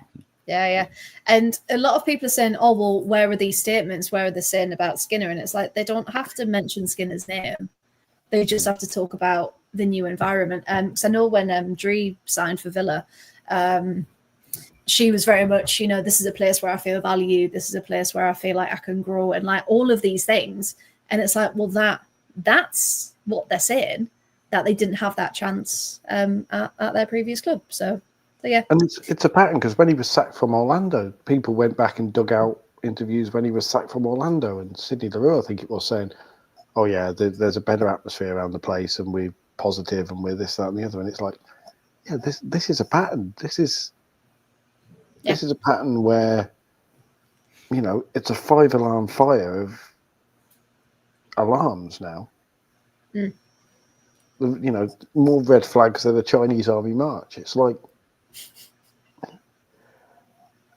but no, it's true, and it's all there, isn't it? So again, it's up to the club to see what they're going to do moving forward. The club don't care enough. That's the thing. The club don't care enough about the women's team. They don't acknowledge it. So it's not going to happen. Well, that's the thing. They've shown they really don't care, haven't they? So yeah, I don't know. But yeah, I think as long as United kind of, I don't know, it's the players you feel sorry for. Like all the people, like Hayley Ladd getting a start tonight. I was like, oh, bloody hell, she hasn't had any minutes. She's, I genuinely think she's going to go in the transfer window. I genuinely do, because they've got people sitting on the bench that don't deserve to be on the bench at all, because there's no rotation, because they're still learning. So yeah, it'll be. I mean, we're always going to talk about it, aren't we? It's definitely one to watch, just to see what actually happens if he does manage to stay. Right. With that said, Danny, did you need to pop off?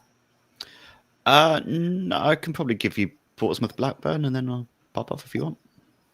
That would be lovely. Thank you very much. Yeah. Yes, perfect.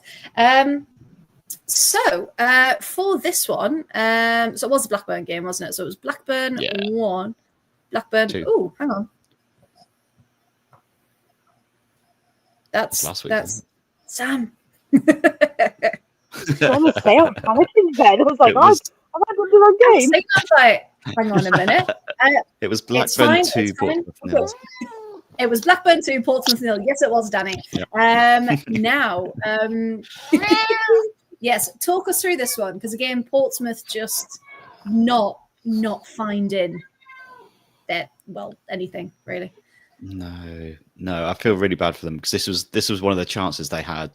You're in like a 3-team relegation battle basically down there with Blackburn, Sheffield United, and Portsmouth would have looked at this game and thought, this is one we're going to have to at least get something from, just to keep in touch with everyone else. They're still looking for the first win. They've only got 1 point all season, and they would have looked at it going, Blackburn away, this is a great chance. But for Blackburn, fair play to them, this is big win for them. Obviously, it was quite cagey at the start of the game. You might expect that from two sides really who don't want to give each other an inch. Basically, you get these games at the bottom of the table where you've got two teams really nervous going into it, not wanting to drop points. You sometimes get this at the start of games where it's really, really tight, really cagey. But Blackburn took the lead. Quick feet from Georgia Walters. She won a penalty after she got sort of tugged over in the box. Tyler Toland, who was excellent throughout the game, actually converted it. And Blackburn missed quite a few penalties last season, so to score one was really important, just psychologically, I think, for the whole squad, for Toland to put that away. Portsmouth had a penalty claim right at the end of the first half, and that was waved away. And the Portsmouth assistant coach was then booked for his protest. You always love to see a little bit of attention on the sidelines. Pompey had the ball in the net start of the second half as well, but that was ruled out for handball. Alex Brooks with a couple of really good saves. I think if Blackburn are going to stay up, they're going to owe it a lot to Alex Brooks. She's going to be really busy, but she's a fantastic goalkeeper. And if they can keep her through January, I think that they should be absolutely fine, because she can be the difference between getting relegated and not. And then the second goal, 85 minutes, Evanets in the Portsmouth goal at the other end, completely dropped a ball on the through ball that slipped out of her hands. Maria Edwards, capitalising, turning. And I want to call this a floaty L. I don't know what everyone thinks. Little looper into the net. I'm going to call floaty L on this one, I think. She kind of loops it over the keeper. Little looper? We've got a new one. Looper? A little looper. We've just got levels of it. A double L. Double L. It was just really nicely. Like it was Little Looper from Blackburn.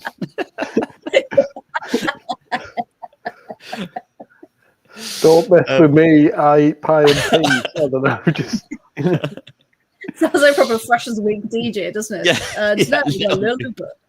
Little Looper. On the stream. Blackburn University. From the mean streets of Burnley. But no, yeah, big win for Blackburn. Obviously, do you want some stats on this one? Yes. We've got 9 shots each actually for this one. 6 on target for Blackburn, 3 on target for Portsmouth. But for Portsmouth, this is just horrendous for them at the minute. I want to just go up to them and say, "You okay, hun?" Because they're not having a good time. Minus 24 goal difference. Coming up to halfway point of the season, you don't see where the points and the goals are coming from, do you, for them? And I don't want them to get cast adrift, but it's just not looking good for them at all. It only takes one more results. When we saw with Watford last season, it only takes a couple more results like this, and they're completely gone. You fear the worst from them, really, which is a shame, because I had high hopes for them at the start of the season, Portsmouth, and they're just not living up to it at the minute. Yeah, I think because they came up with such a fantastic kind of air about them, didn't they? That you thought, about the whole club, yeah. But yeah, you're right. I've got the actual table up now. So Portsmouth still only on 1 point with a minus 24 goal difference, as you said. Sheffield are on 4 points, Blackburn on 6, and then there's a massive jump to Charlton with 14 points.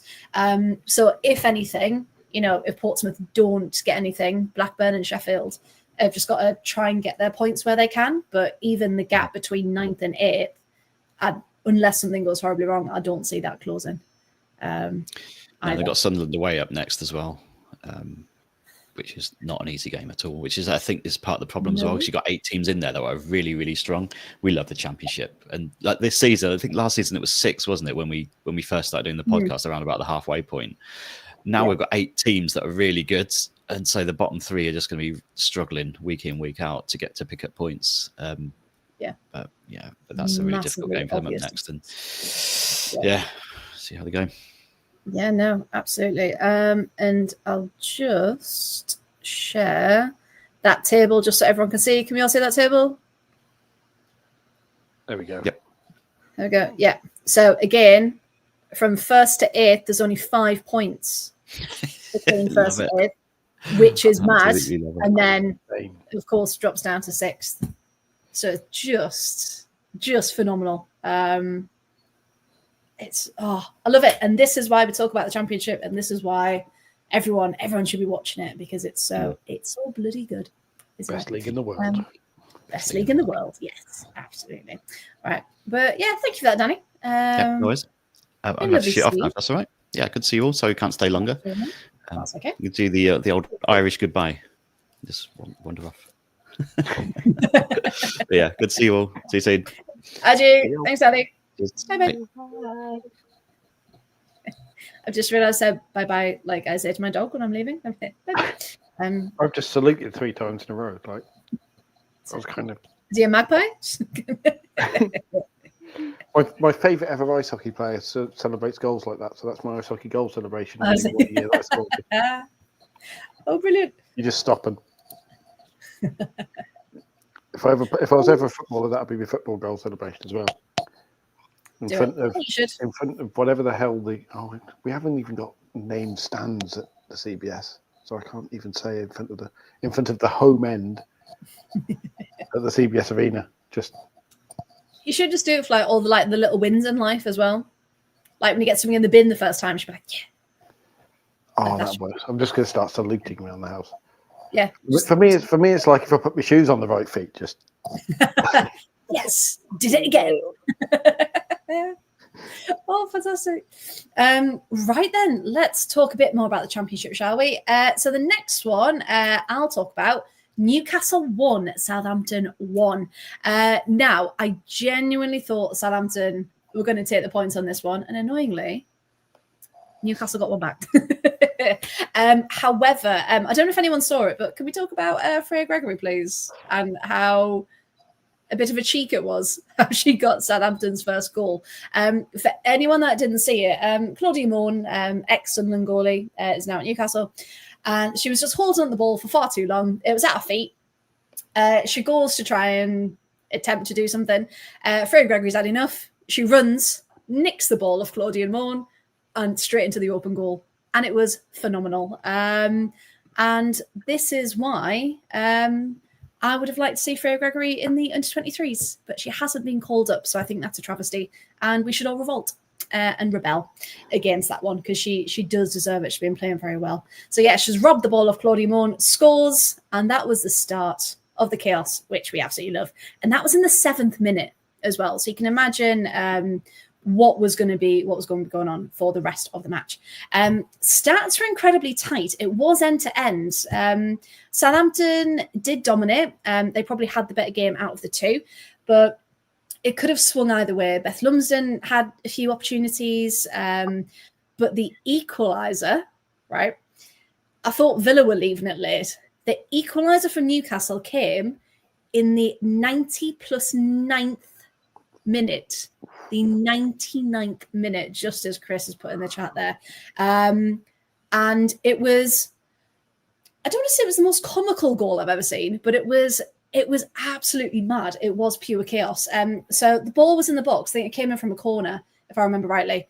And it was just a game of ping pong, just head tennis, just completely, but went on for far longer than it should have. So finally, it came off the most unlikely source, Indiana Cooper. And yeah, got the equaliser. And then the whistle went moments later. So Newcastle definitely got lucky nicking that point.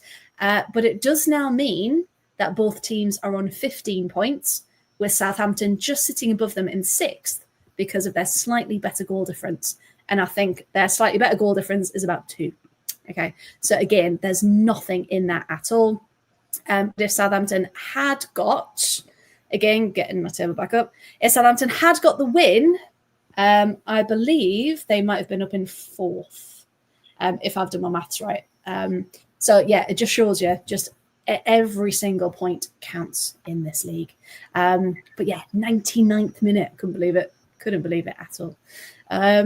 Now, talking about another tight game, Chloe, we're going to come to you. Durham 3, London City 2. I don't know who Durham think they are, but this new team, whatever they're doing, they're cracking, aren't they? Tell us about it. They are. It's really working for them. It was a tight game. It finished 3-2 against London City at a ground that I think's got one of the prettiest names in football, Maiden Castle. We're going to play football. We're just going to Maiden Castle. We will take a moment though, because it was a weekend where the Championship and the WSL were like, everyone's playing in their men's stadiums, and Maiden Castle. And Maiden Castle, because that is their stadium. Awful pitch, absolutely awful. But it is their home, and they use it. They play it well, don't they? But yeah, sorry, Chloe, I digress. They do. And to be fair, they seem to like it. So if they like it, then they can just keep going because it seems to be working. Whatever they've done. But yeah, it was Carly Johns and Molly Lambert who gave first half strikes, and then Beth Heppel converted a penalty in the second half. To be fair, it was quite a good game. Catching up on the highlights, like I quite enjoyed watching it because it was kind of almost like a who goes where type of thing. Like the scoreline does represent the game on this occasion. Take that off your football bingo. But was the penalty a penalty, Chloe? That's the question. It was another penalty. That is the age-old question. What was the penalty? It was just sort of a new series. Like, was it a penalty? True crime. Was it a penalty? Just on what happened next. Just loads of decisions and go, was a penalty given or was it not? Yeah. Unsolved football mysteries. Like that, what you sent me earlier, looking at over true crime when looking watching Real Housewives. You should do one of them. Just stick that on the list. Just stick this on the list. Was it a penalty? That's the program. Just a 10-second clip of was it a penalty, and that's it, and then credits. Yeah, I'd make it to Hear You. Yeah. I think everyone watched on Hey You. Like we've got like quite a few small programs on there. I think we should start it. It would be great. But no, yeah, it was really I quite enjoyed it. It was an unchanged side for Durham. And they got off to a perfect start in 16 minutes when Johns just struck the ball straight into the net. Yeah. To be fair, the London goalkeeper, Grace Maloney, she's just great, isn't she? Despite like 3, and I quite like her. I've followed her quite a lot, and I think she's good. I quite enjoyed watching her play. Izzy Goodwin, equalised for the Lionesses. Like she got a goal. Izzy Goodwin, what a player. Missed a penalty as well, though. Yes, there were two penalties in this game, wasn't there? First one, penalties. Second one, as Paul rightly said, yeah, she missed it. She was on a hat trick, wasn't she? Yes, she was. Very easily could have got it, but things didn't go their way, and unfortunately, it was unfortunately for London, it was a Durham win. But this puts them joint top of the table, which is quite exciting for Durham because when's the last time they were there?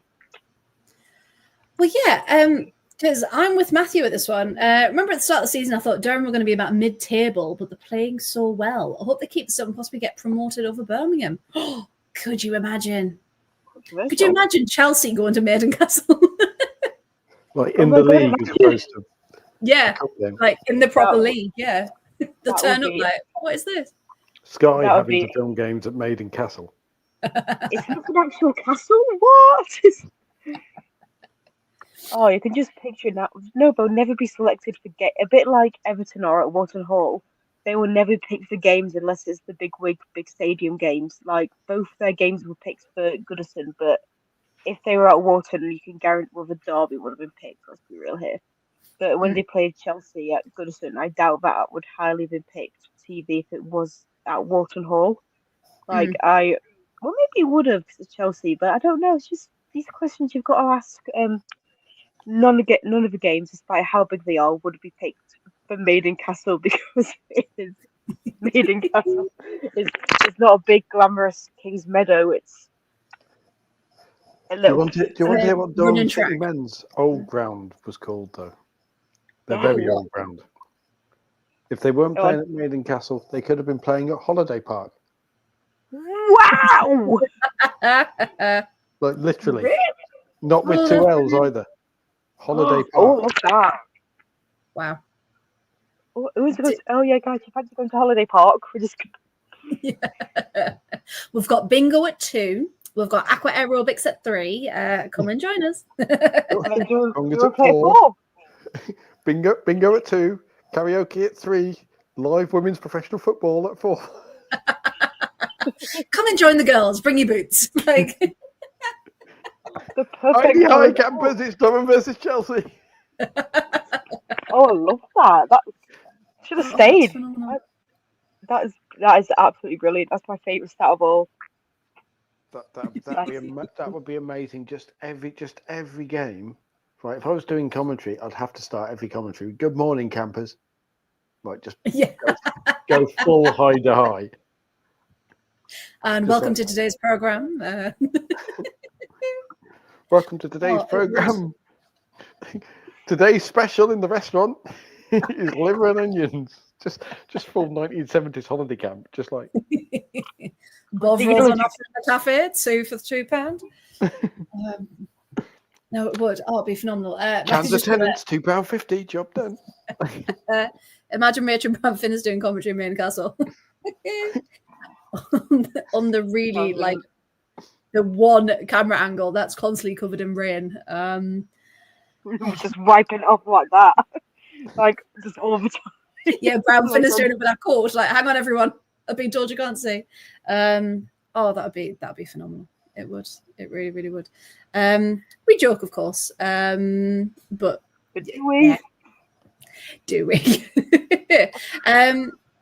But that's the thing, because every other, I don't know, how do you think Durham feel about it? Because they don't have like a men's stadium to go to. Do you reckon that's something to aspire to, or do you think that's their home and they're happy? Paul, what do you reckon? I think they would love playing at Maiden. I mean, we joke about them not having any money and there being a small team, but it is Durham University Sports Ground, and Durham University are minted. Yeah, they are. Durham is basically where the Eden students who aren't quite clever enough for Oxford or Cambridge go. So they're thick, but they have loads of money. So, like, sorry, Durham. Although Durham University is actually like one of the Russell group, so it's a really, really good uni. But I think I read something about it being one of the richest universities in England because of the average income of students and whatever else. So the grades to get into Durham is insane, and that was like when I was going. So yeah, it's mad. So they could probably find the money to stick a Walton Hall Park style stand down one side and put it up to 2,500-3,000. And it is a 4G pitch as well at Maiden Castle as well. Yeah, so, okay. Which would probably be technically illegal, so they probably have to relay the pitch, because I think there's a rule in the WSL that it has to be played on grass. Ah, that's a good point. Yeah, I'm just looking at where Durham men play, and it looks a bit like Walton Hall Park, to be honest. Leyburn Grove they play apparently, which just looks. Yeah, They it's could like play somewhere like South Shields FC or something, couldn't they? Yeah. Yeah, so the men play in Horton. They don't even play in Durham. That's interesting. Okay. Oh, you went Mackham then. Horton. North East Playstains. You just went Mackham then. But They play in Horton. They do. No, that reminds me. Steph I'm going to say it completely wrong now because I've been thinking about it too much. Steph Houghton was on BBC Breakfast, and the first thing they said to her was, "Right, so what is it? It is Houghton, isn't it? Because you said it was Houghton," and she went, "Well, no, it's Houghton. I say it in the book. It's a northern thing, but it's definitely Houghton."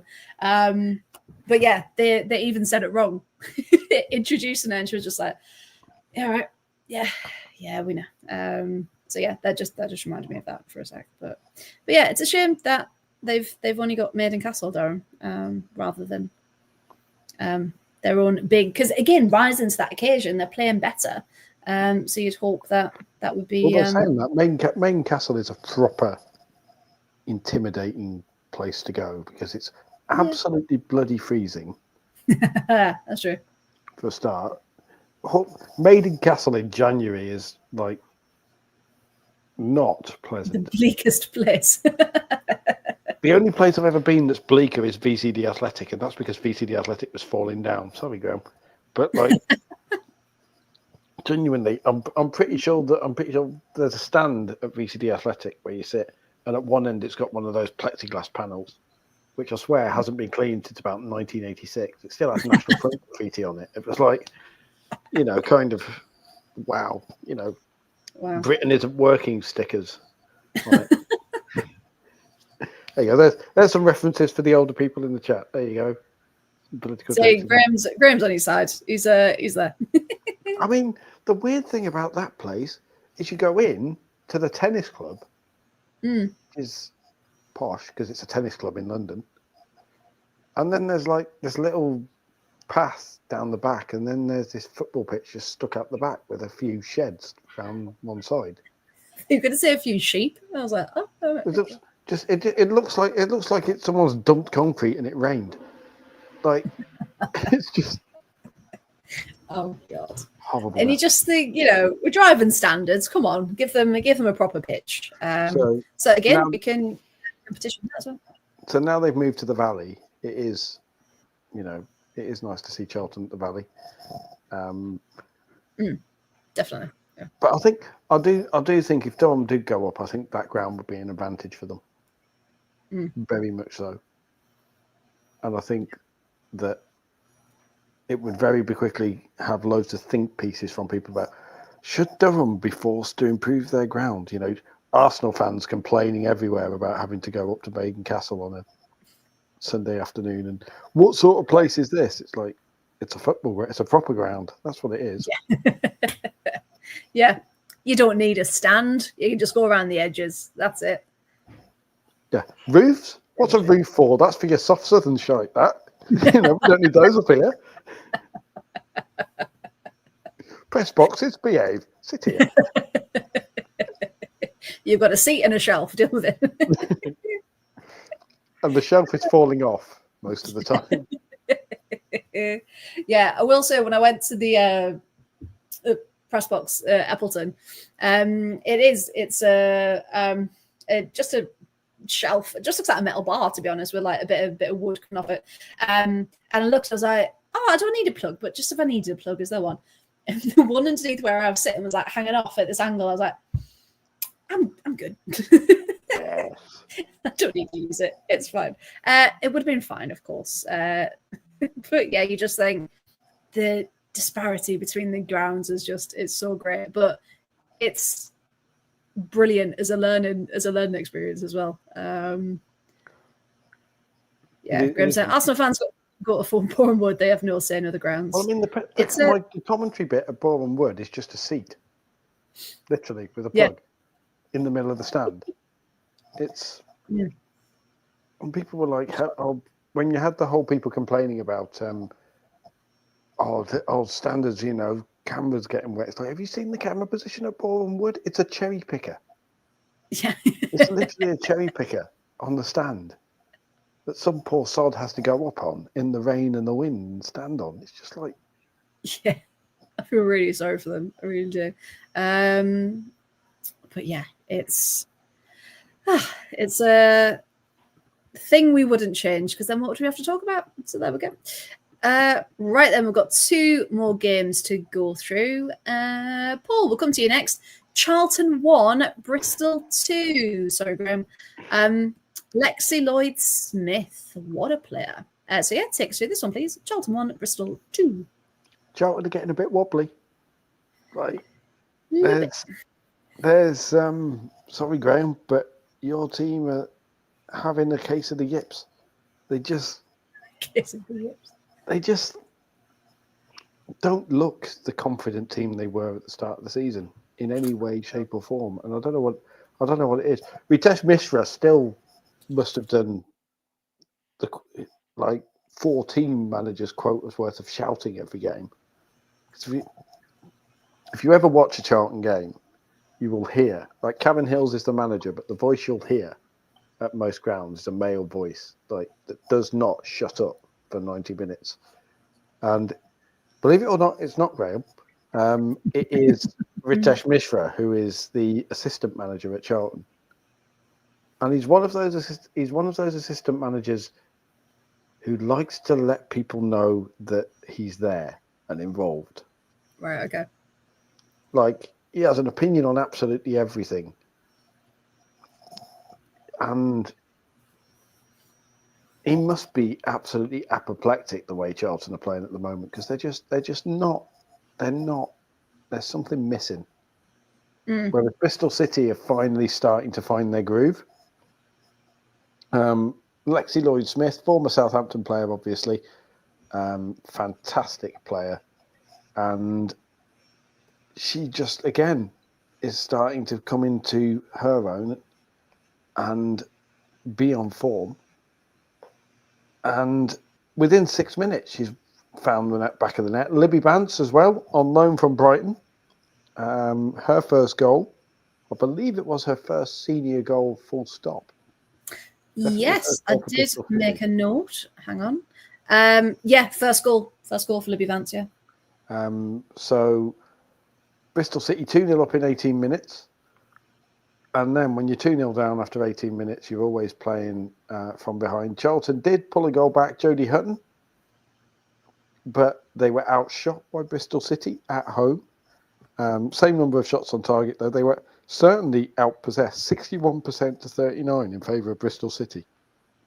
Oh.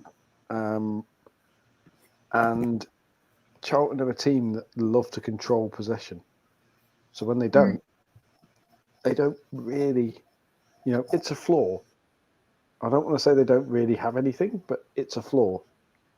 They can't get all their skill players going. They can't get that flowing system with the flying wing backs going. And just, chasing a 2-0 deficit, like Graham says, you can see the frustration, can't you? In Graham's comments, he's saying we were poor and we conceded early, and they're having their bad run, and you can hope. If you're a Charlton fan, you hope it ends soon. You're probably looking forward to the winter break, to be honest, because it gives the team a chance to reset, heal some injured bodies, like Carla Humphrey, and get things going again. Because they need to. They need to reset and get things going again. Because obviously, with it being so close, they've still got a legit chance as promotion candidates. But they need to get this slump out of the way. And now they put themselves in a position where they need to hope that other teams start to have a slump as well.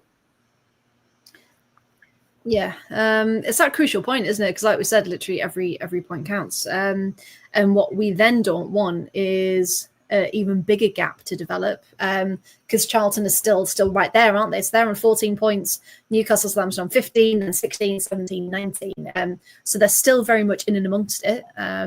You would just hate for anything to happen to for them to slow that down. But yeah, like you said, a bit wobbly, not the best, especially when, if you remember back to pre-season, when I went down with the Villa lot to the Valley, and Villa really struggled and it ended in a draw because they would come out firing on all cylinders. And we thought, oh, okay, we need to watch Charlton for the future because, these are a team that they've got something about them. So hopefully, like you said, time of the year where teams do sometimes have a bit of a wobble, and hopefully get back on it very, very soon. But they can reset a bit because they've got the Nobody Cares Cup this week, which is. Yeah, playing Palace, aren't they, this weekend? They are. The South London Derby. Yeah, the Clackett Lane Derby, isn't it? The Clackett Lane Derby. Yeah, because I asked Laura Kaminsky after the match, kind of, will that narrow defeat, is it a good time to kind of play Charlton and get maybe some form back? And she said, honestly, like, it won't have changed. She said, where was it? We'll carry on moving in the trajectory that we're on, and I expect a positive reaction from a disappointing and frustrating end to the game. It's one game. We'll take the lessons that have been expensive this week, but we'll use them well, and it'll propel the group forward. So yeah, it was a good approach, and it sounds like she's quite looking forward to it as well. So it will be a very good one this weekend. Now let's have a look. Because what I'll have to do, I'll have to share the fixtures after I've talked about Sunderland. Hang on. Not championship fixtures, sorry, the League Cup fixtures. League Cup. Good luck even finding them. You've got to be very specific with what you type in. I have learned this. Right. So yes, that was who were we talking about? Bristol. It's too many games. What we're talking about. Yeah. So that one was Charlton 1, Bristol 2. Bristol coming out on top there. Now one more then we've got to talk about, which will be back to me. Sheffield United 0, Sunderland 1. This one, honestly, first half an hour, Sunderland played really well. And then as soon as Sheffield found a bit of rhythm, they really struggled against it. And it is now Sunderland's 4th win in a row. Okay, so on a bit of a winning streak, which we like. We all said at the beginning, are they going to struggle? Because it didn't look great, that opening day defeat to Birmingham. But yeah, it's going quite well. We're getting there. Sunderland are getting there. Sheffield did come close a couple of times. Genuinely, if you watch these highlights back, if you haven't seen them, I don't know how Sheffield don't score. I genuinely don't. It looks like, when you play tennis and you 100% that you've hit it and it just goes straight through and you're like, what has happened? Have I got like a massive hole in the racket? But yeah, that just seemed to be the case for Sheffield. They just couldn't get the ball in the back of the net. Libby McGuinness had a shot that hit the crossbar and it just felt like it wasn't going to happen for either team. I was looking at stats and again, not much in them. Sunderland had 7 shots, 3 on target. Sheffield had 5 shots, 1 on target. So again, Sunderland just edging it, but nothing in them. Both teams had 4 shots off target as well, which I think says everything. But yeah, it just wasn't meant to be. However, Eleanor Dale, if we just have a moment for Eleanor Dale, again, she came from Everton. Thank you, Chloe. And initially couldn't really find her shooting boots, but the last couple of games, she's just been phenomenal. Mary McAtee wasn't having the best game. And again, we've talked about substitutes and how much when they're used right, they can be such a game changer. And I was listening to Ant and Charlotte on Highway Pod on Monday night, and they were saying, how brilliant youngster Ellen Jones was when she came on for Mary Mac. And she set the ball up perfectly. She just kind of left it, placed it for Eleanor Dale again to run on the ball and score the winner. And that was in the 85th minute. So if anything this week, it's been all about the last minute winners, which our hearts will not forgive us for. But for the actual chaos and the excitement, we absolutely love. But they managed a win. It's a 3 points. And we've seen just how much that changes. And they're now sitting 5th in the table, only 3 points behind the leaders. Okay, so 5th, 3 points behind the leaders, which is just absolutely mad, which is the championship all over. So if we have one last look at this table then before we go on to the fixtures this weekend. So here we go. Right. So as we said previously, Birmingham and Durham, who'd have thought of that combination, are top on 19 points. Only Birmingham's better goal difference separates the two. We've then got Bristol on 17 points. Then we've got a two-way tie for 4th and 5th, 16 points each. However, again, Sunderland's goal difference letting them down there. Southampton in 6th place on 15 points, and Newcastle also on 15 points, but in 7th. Charlton in 8th on 14 points. Blackburn on 6 points. Sheffield on 4, and Portsmouth, unfortunately, with the single point right at the bottom there. So yeah, again, those gaps are massively opening up, but it's an 8-way race at the top. Now, there's someone called Rosie in the chat. I'm not quite sure who that is. Do we know a Rosie? I don't think we do. Something about a loft and an upstairs has come into mind. I can't quite. But she is begging for attention. She hasn't capitalised my name though, so I don't know if I should acknowledge her. But yes, of course, our Rosie. I was going to give a Chelsea update actually. And, you know, Rosie appears. So I must have thought Chelsea 3 times. So with Chelsea then, it ended 3-0. And youngster Lola Brown got some minutes, which was phenomenal. Because she only signed her professional contract this week, didn't she? I think she's 17, just come out of the academy. So to play in a Champions League game must have been massive. Yeah, I love that Rosie was like, give me attention. And she's gone. Like, what? Are you gonna?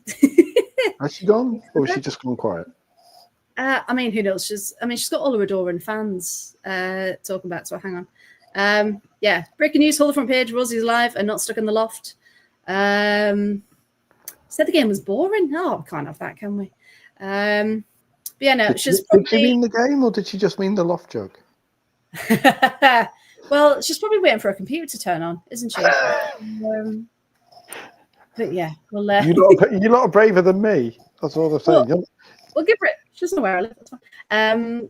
We'll give her a few minutes and see if she pops back up. But yes, Chelsea did win 3-0. Yes, Lola Brown. We did say it was phenomenal. She got the first minutes. Rosie, if you've got like a 1-sentence summary you want to give us for the match, please do.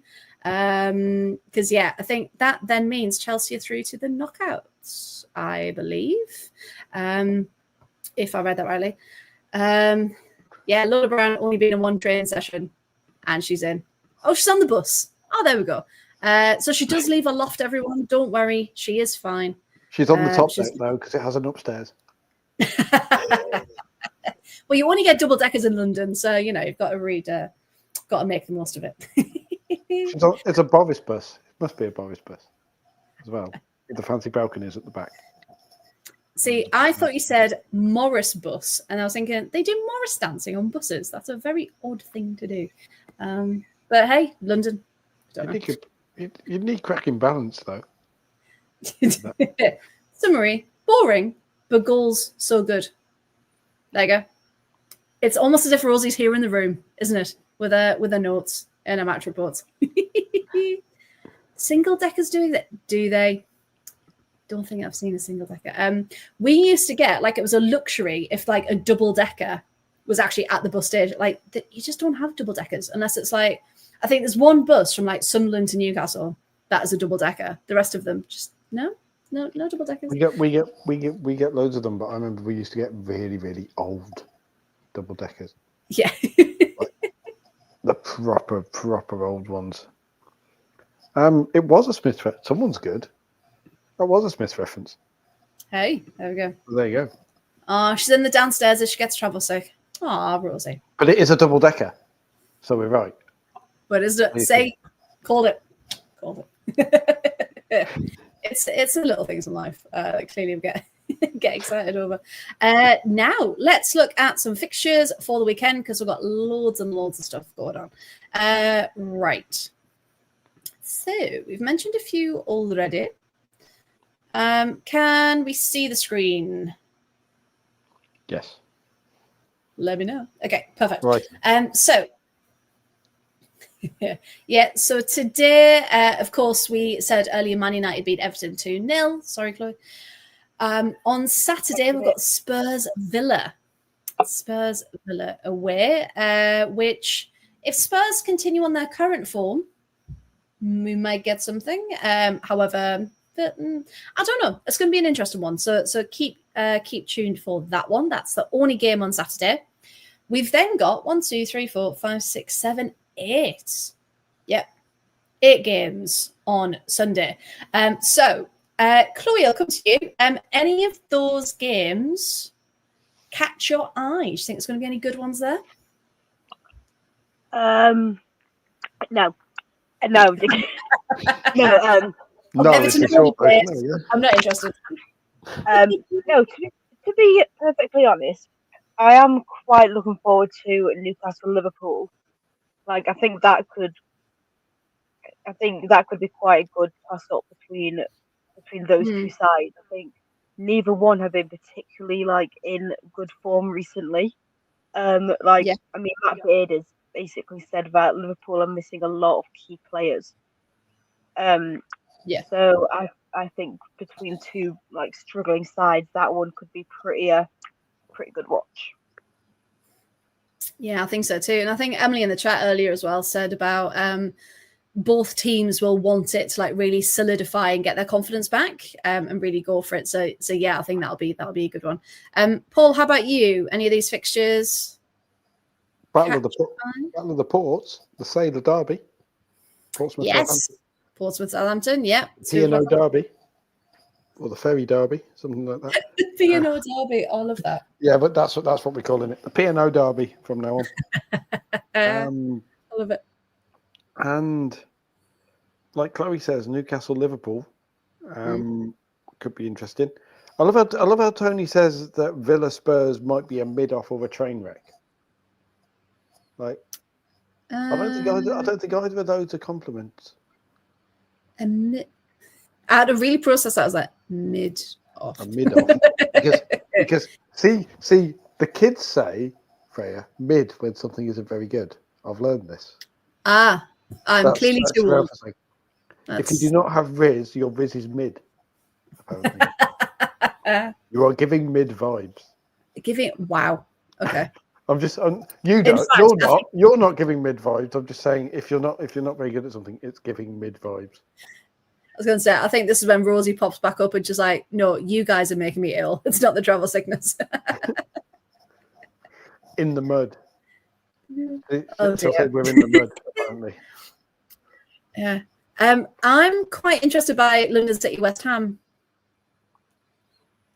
Purely because London City will want to win that to be like, we beat a WSL club, but then West Ham could either turn up or, I don't think I can call that one, to be honest. West Ham will want to win it because London City used to be Millwall, so technically it's a derby. Well, that's the thing, isn't it? Yeah. It's the ex-derby. Like, it used to be one. Yes, absolutely. Graham's put, shouldn't it be the Isle of Wight derby? As you can go there from both Portsmouth and Southampton. No, because that would be acknowledging the Isle of Wight. And just, that's just... The Isle of Wight's practically France. Like, you go there, and they don't want to admit they're English. But like, not because they want to be French or anything, just because, they look at people from the mainland like you're bringing plague rats or something. Hey, no, Graham's not. Also, their trains are weird because they have London Underground trains, but they're not underground. So they're overground. Yes, but they're not London Overground trains because London Overground trains are different to London Underground trains. So the London Underground trains overground, but not overground trains. But do they have double deckers? Is the question. Yes. And see, no, it's not an overground because the London Overground is a separate thing. It's not an underground train. It's tube. They have tube trains that are overground. I love Chloe's facial expressions during this conversation. Like, what he is talking about.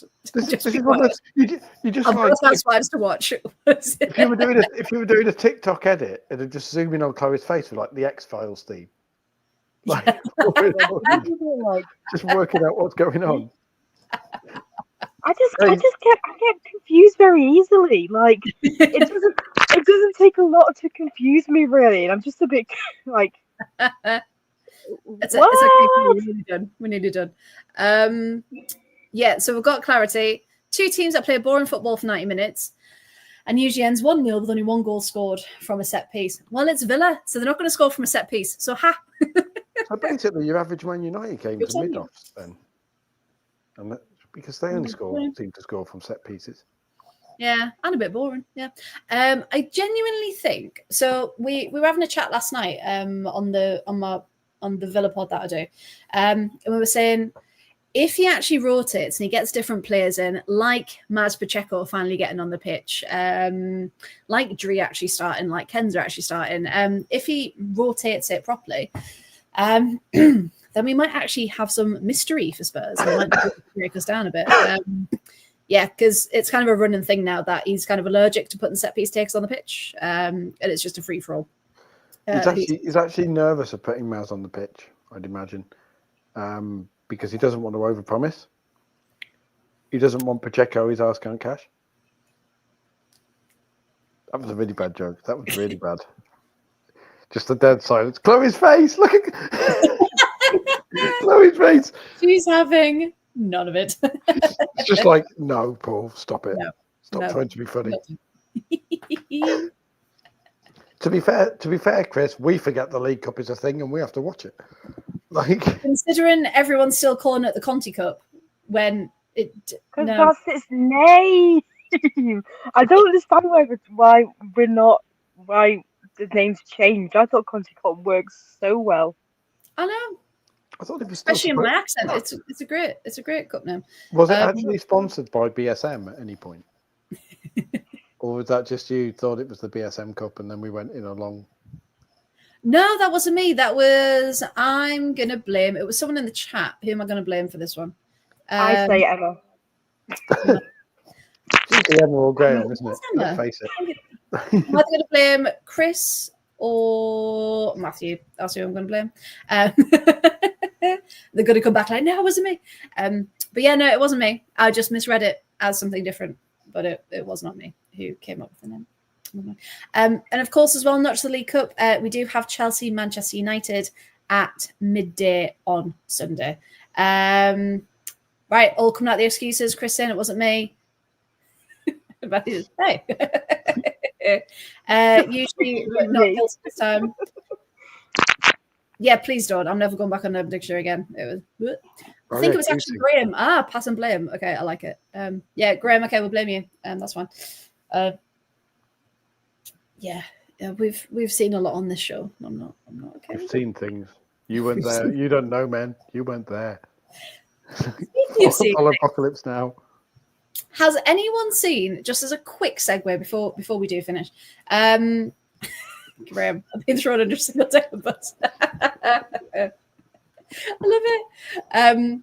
There's, instead of Colin the Caterpillar and every other Colin that you can get, have you seen the pink girly one that looks like a deranged Jigglypuff? Now, I thought you were going to make a different comparison there. I didn't think you were going to make a Pokemon comparison. I had no idea where that was heading. Oh no, deranged Jigglypuff. Yeah, Emma's seen it. It's scary. Just when we were saying we've seen things on the pod, that cake has seen things. Okay, that in fact, just so I don't leave you all hanging. Anytime, Emma. That's what I'm here for. Emma, can you remember what the cake's called? I love the way you're googling the cake. I am. How much of an impact do you think World War III could have on Leicester season? Well, it might stop them getting relegated. Like, it might be the only way they can avoid getting relegated at this point. Just, Yeah. Oh, Frank with the actual football question. Well, is that the darkest question we've had on this pod? Do you think? I mean, definitely not. Okay, so it is. Tesco, we're blaming you for this one. It's called a fuzzy caterpillar cake, right? And it looks like this.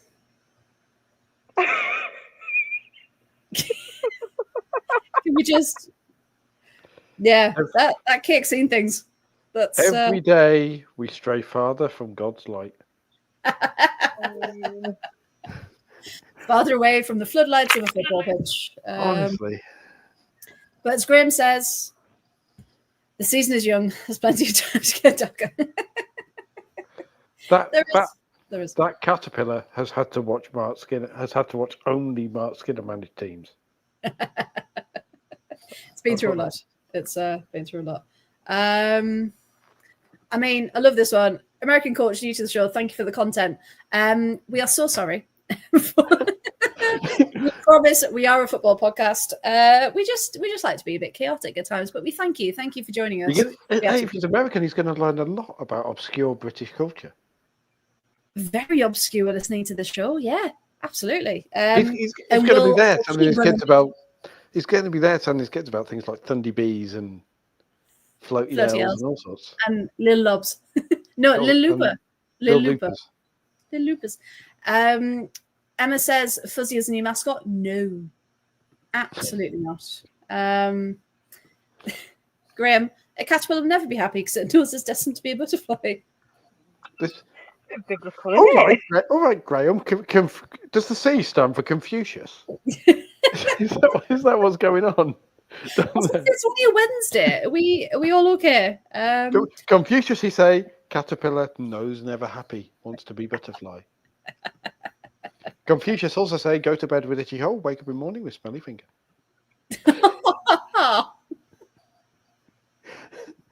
And just to completely go off that, Thundy Bee, not to be confused with Cardi B. Yes, absolutely. Yes, tell people about Maiden Castle, because I can guarantee, not to stereotype the Americans, but that is they can romanticize that as like, oh, Maiden Castle, it's a magical place. Whereas really we know the truth. We know the truth about Maiden Castle. Right, before Chloe's damaged any further, shall we? I mean, with that Cardi B, I was trying to make a football term that had WAP as its abbreviation, but I can get it to work quick enough. So, I mean, we could make that work. Did Cardi B do that song? She did with Megan Thee Stallion. Oh, fair enough. See, I can be down with the kids. I know this one. And speaking of which, all you kids in the chat, come and follow us on our social media channels. There we go. So this week then, so we had a live space on Monday talking about Morecambe FC and all the troubles going on in that club. So if you didn't get a chance to listen to that, please do. Tonight, of course, we were talking all things women football. And Thursday, please remember we're not here tomorrow because we are at the Football Content Awards, but keep following us on socials. On socials, when I turn into Sean Connery and do the rest of it. So no lower league show tomorrow, everyone, but they will be back again next week. What time does Sean Connery turn up at Wimbledon? 10ish. Thank you. 10ish. Oh, well done. Look at Chloe. Chloe's full on frowning now. Chloe's just like, why did I come back to this show? What's going on? She's there like, I had a wonderful week. I saw Everton win at Goodison. I was in the press box, and then I came to talk about it, and I had to deal with Paul's jokes.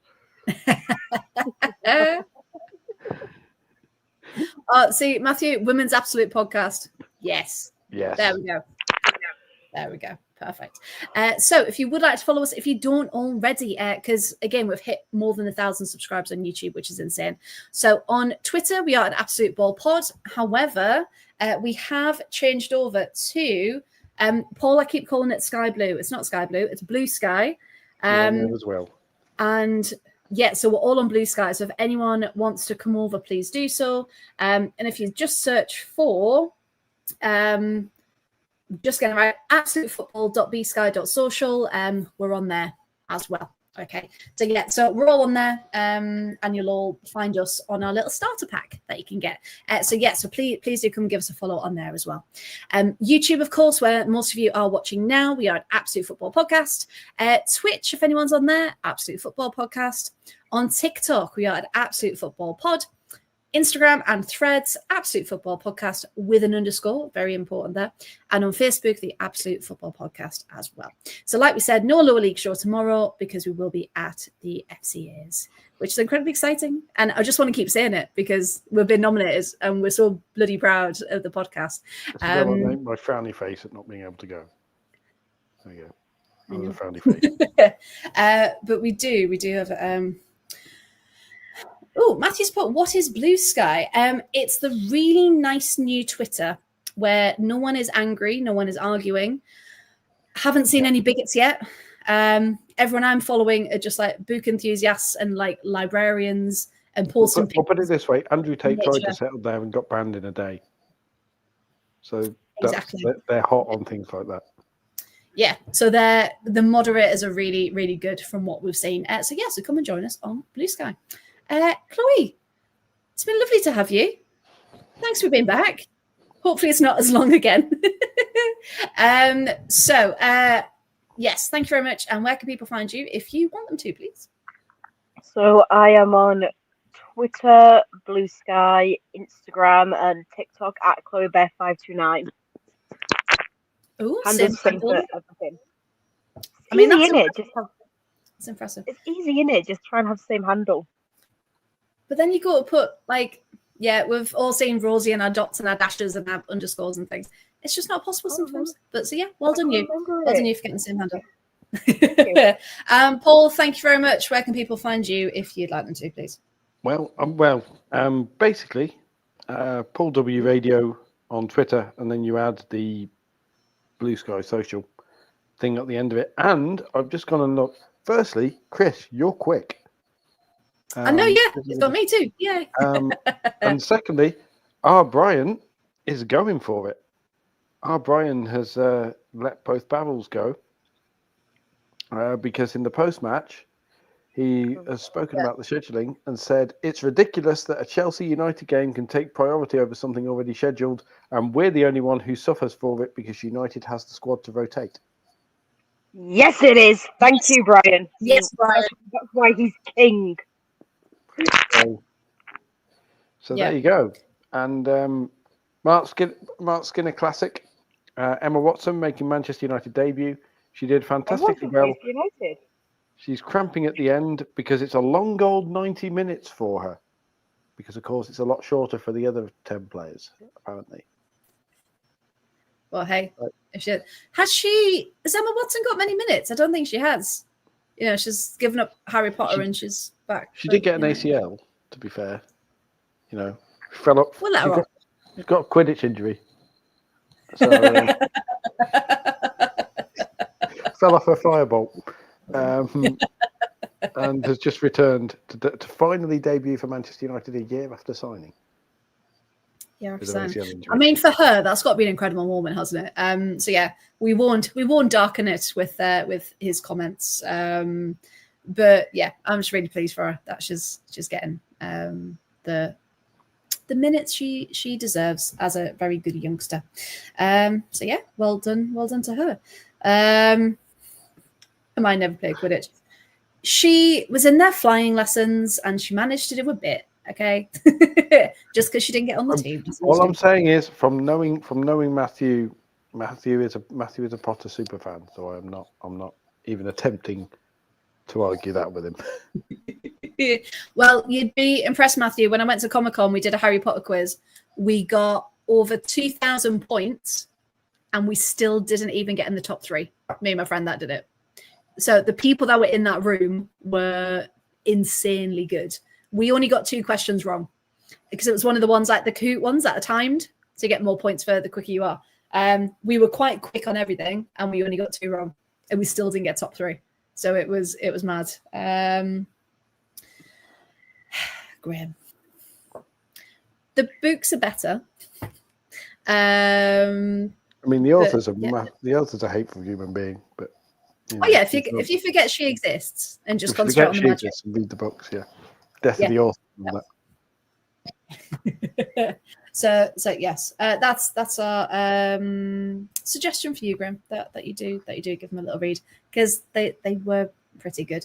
I used to queue up at midnight and everything for when they came out. That's how old I am. But yeah, okay. So we shall leave that there then. Thank you so much to everyone who was watching. Again, numbers have shot up tonight, which is absolutely phenomenal. So yes, we will keep you all updated tomorrow. And yeah, hopefully we do you all proud. So thank you very much, everyone in the chat, everyone that contributes. And we'll see you again next Wednesday at 8:30. So thank you very much. Good evening, everyone. Hey? Fingers crossed. We will no longer be award nominated. We will be award winning. Oh yeah. Yes, we will. So yeah, everyone keep your fingers crossed for us. And hopefully it'll be good news in all of our categories. So yes, so thank you very much. Good evening, everyone, and we'll see you soon. Goodbye. Thank you.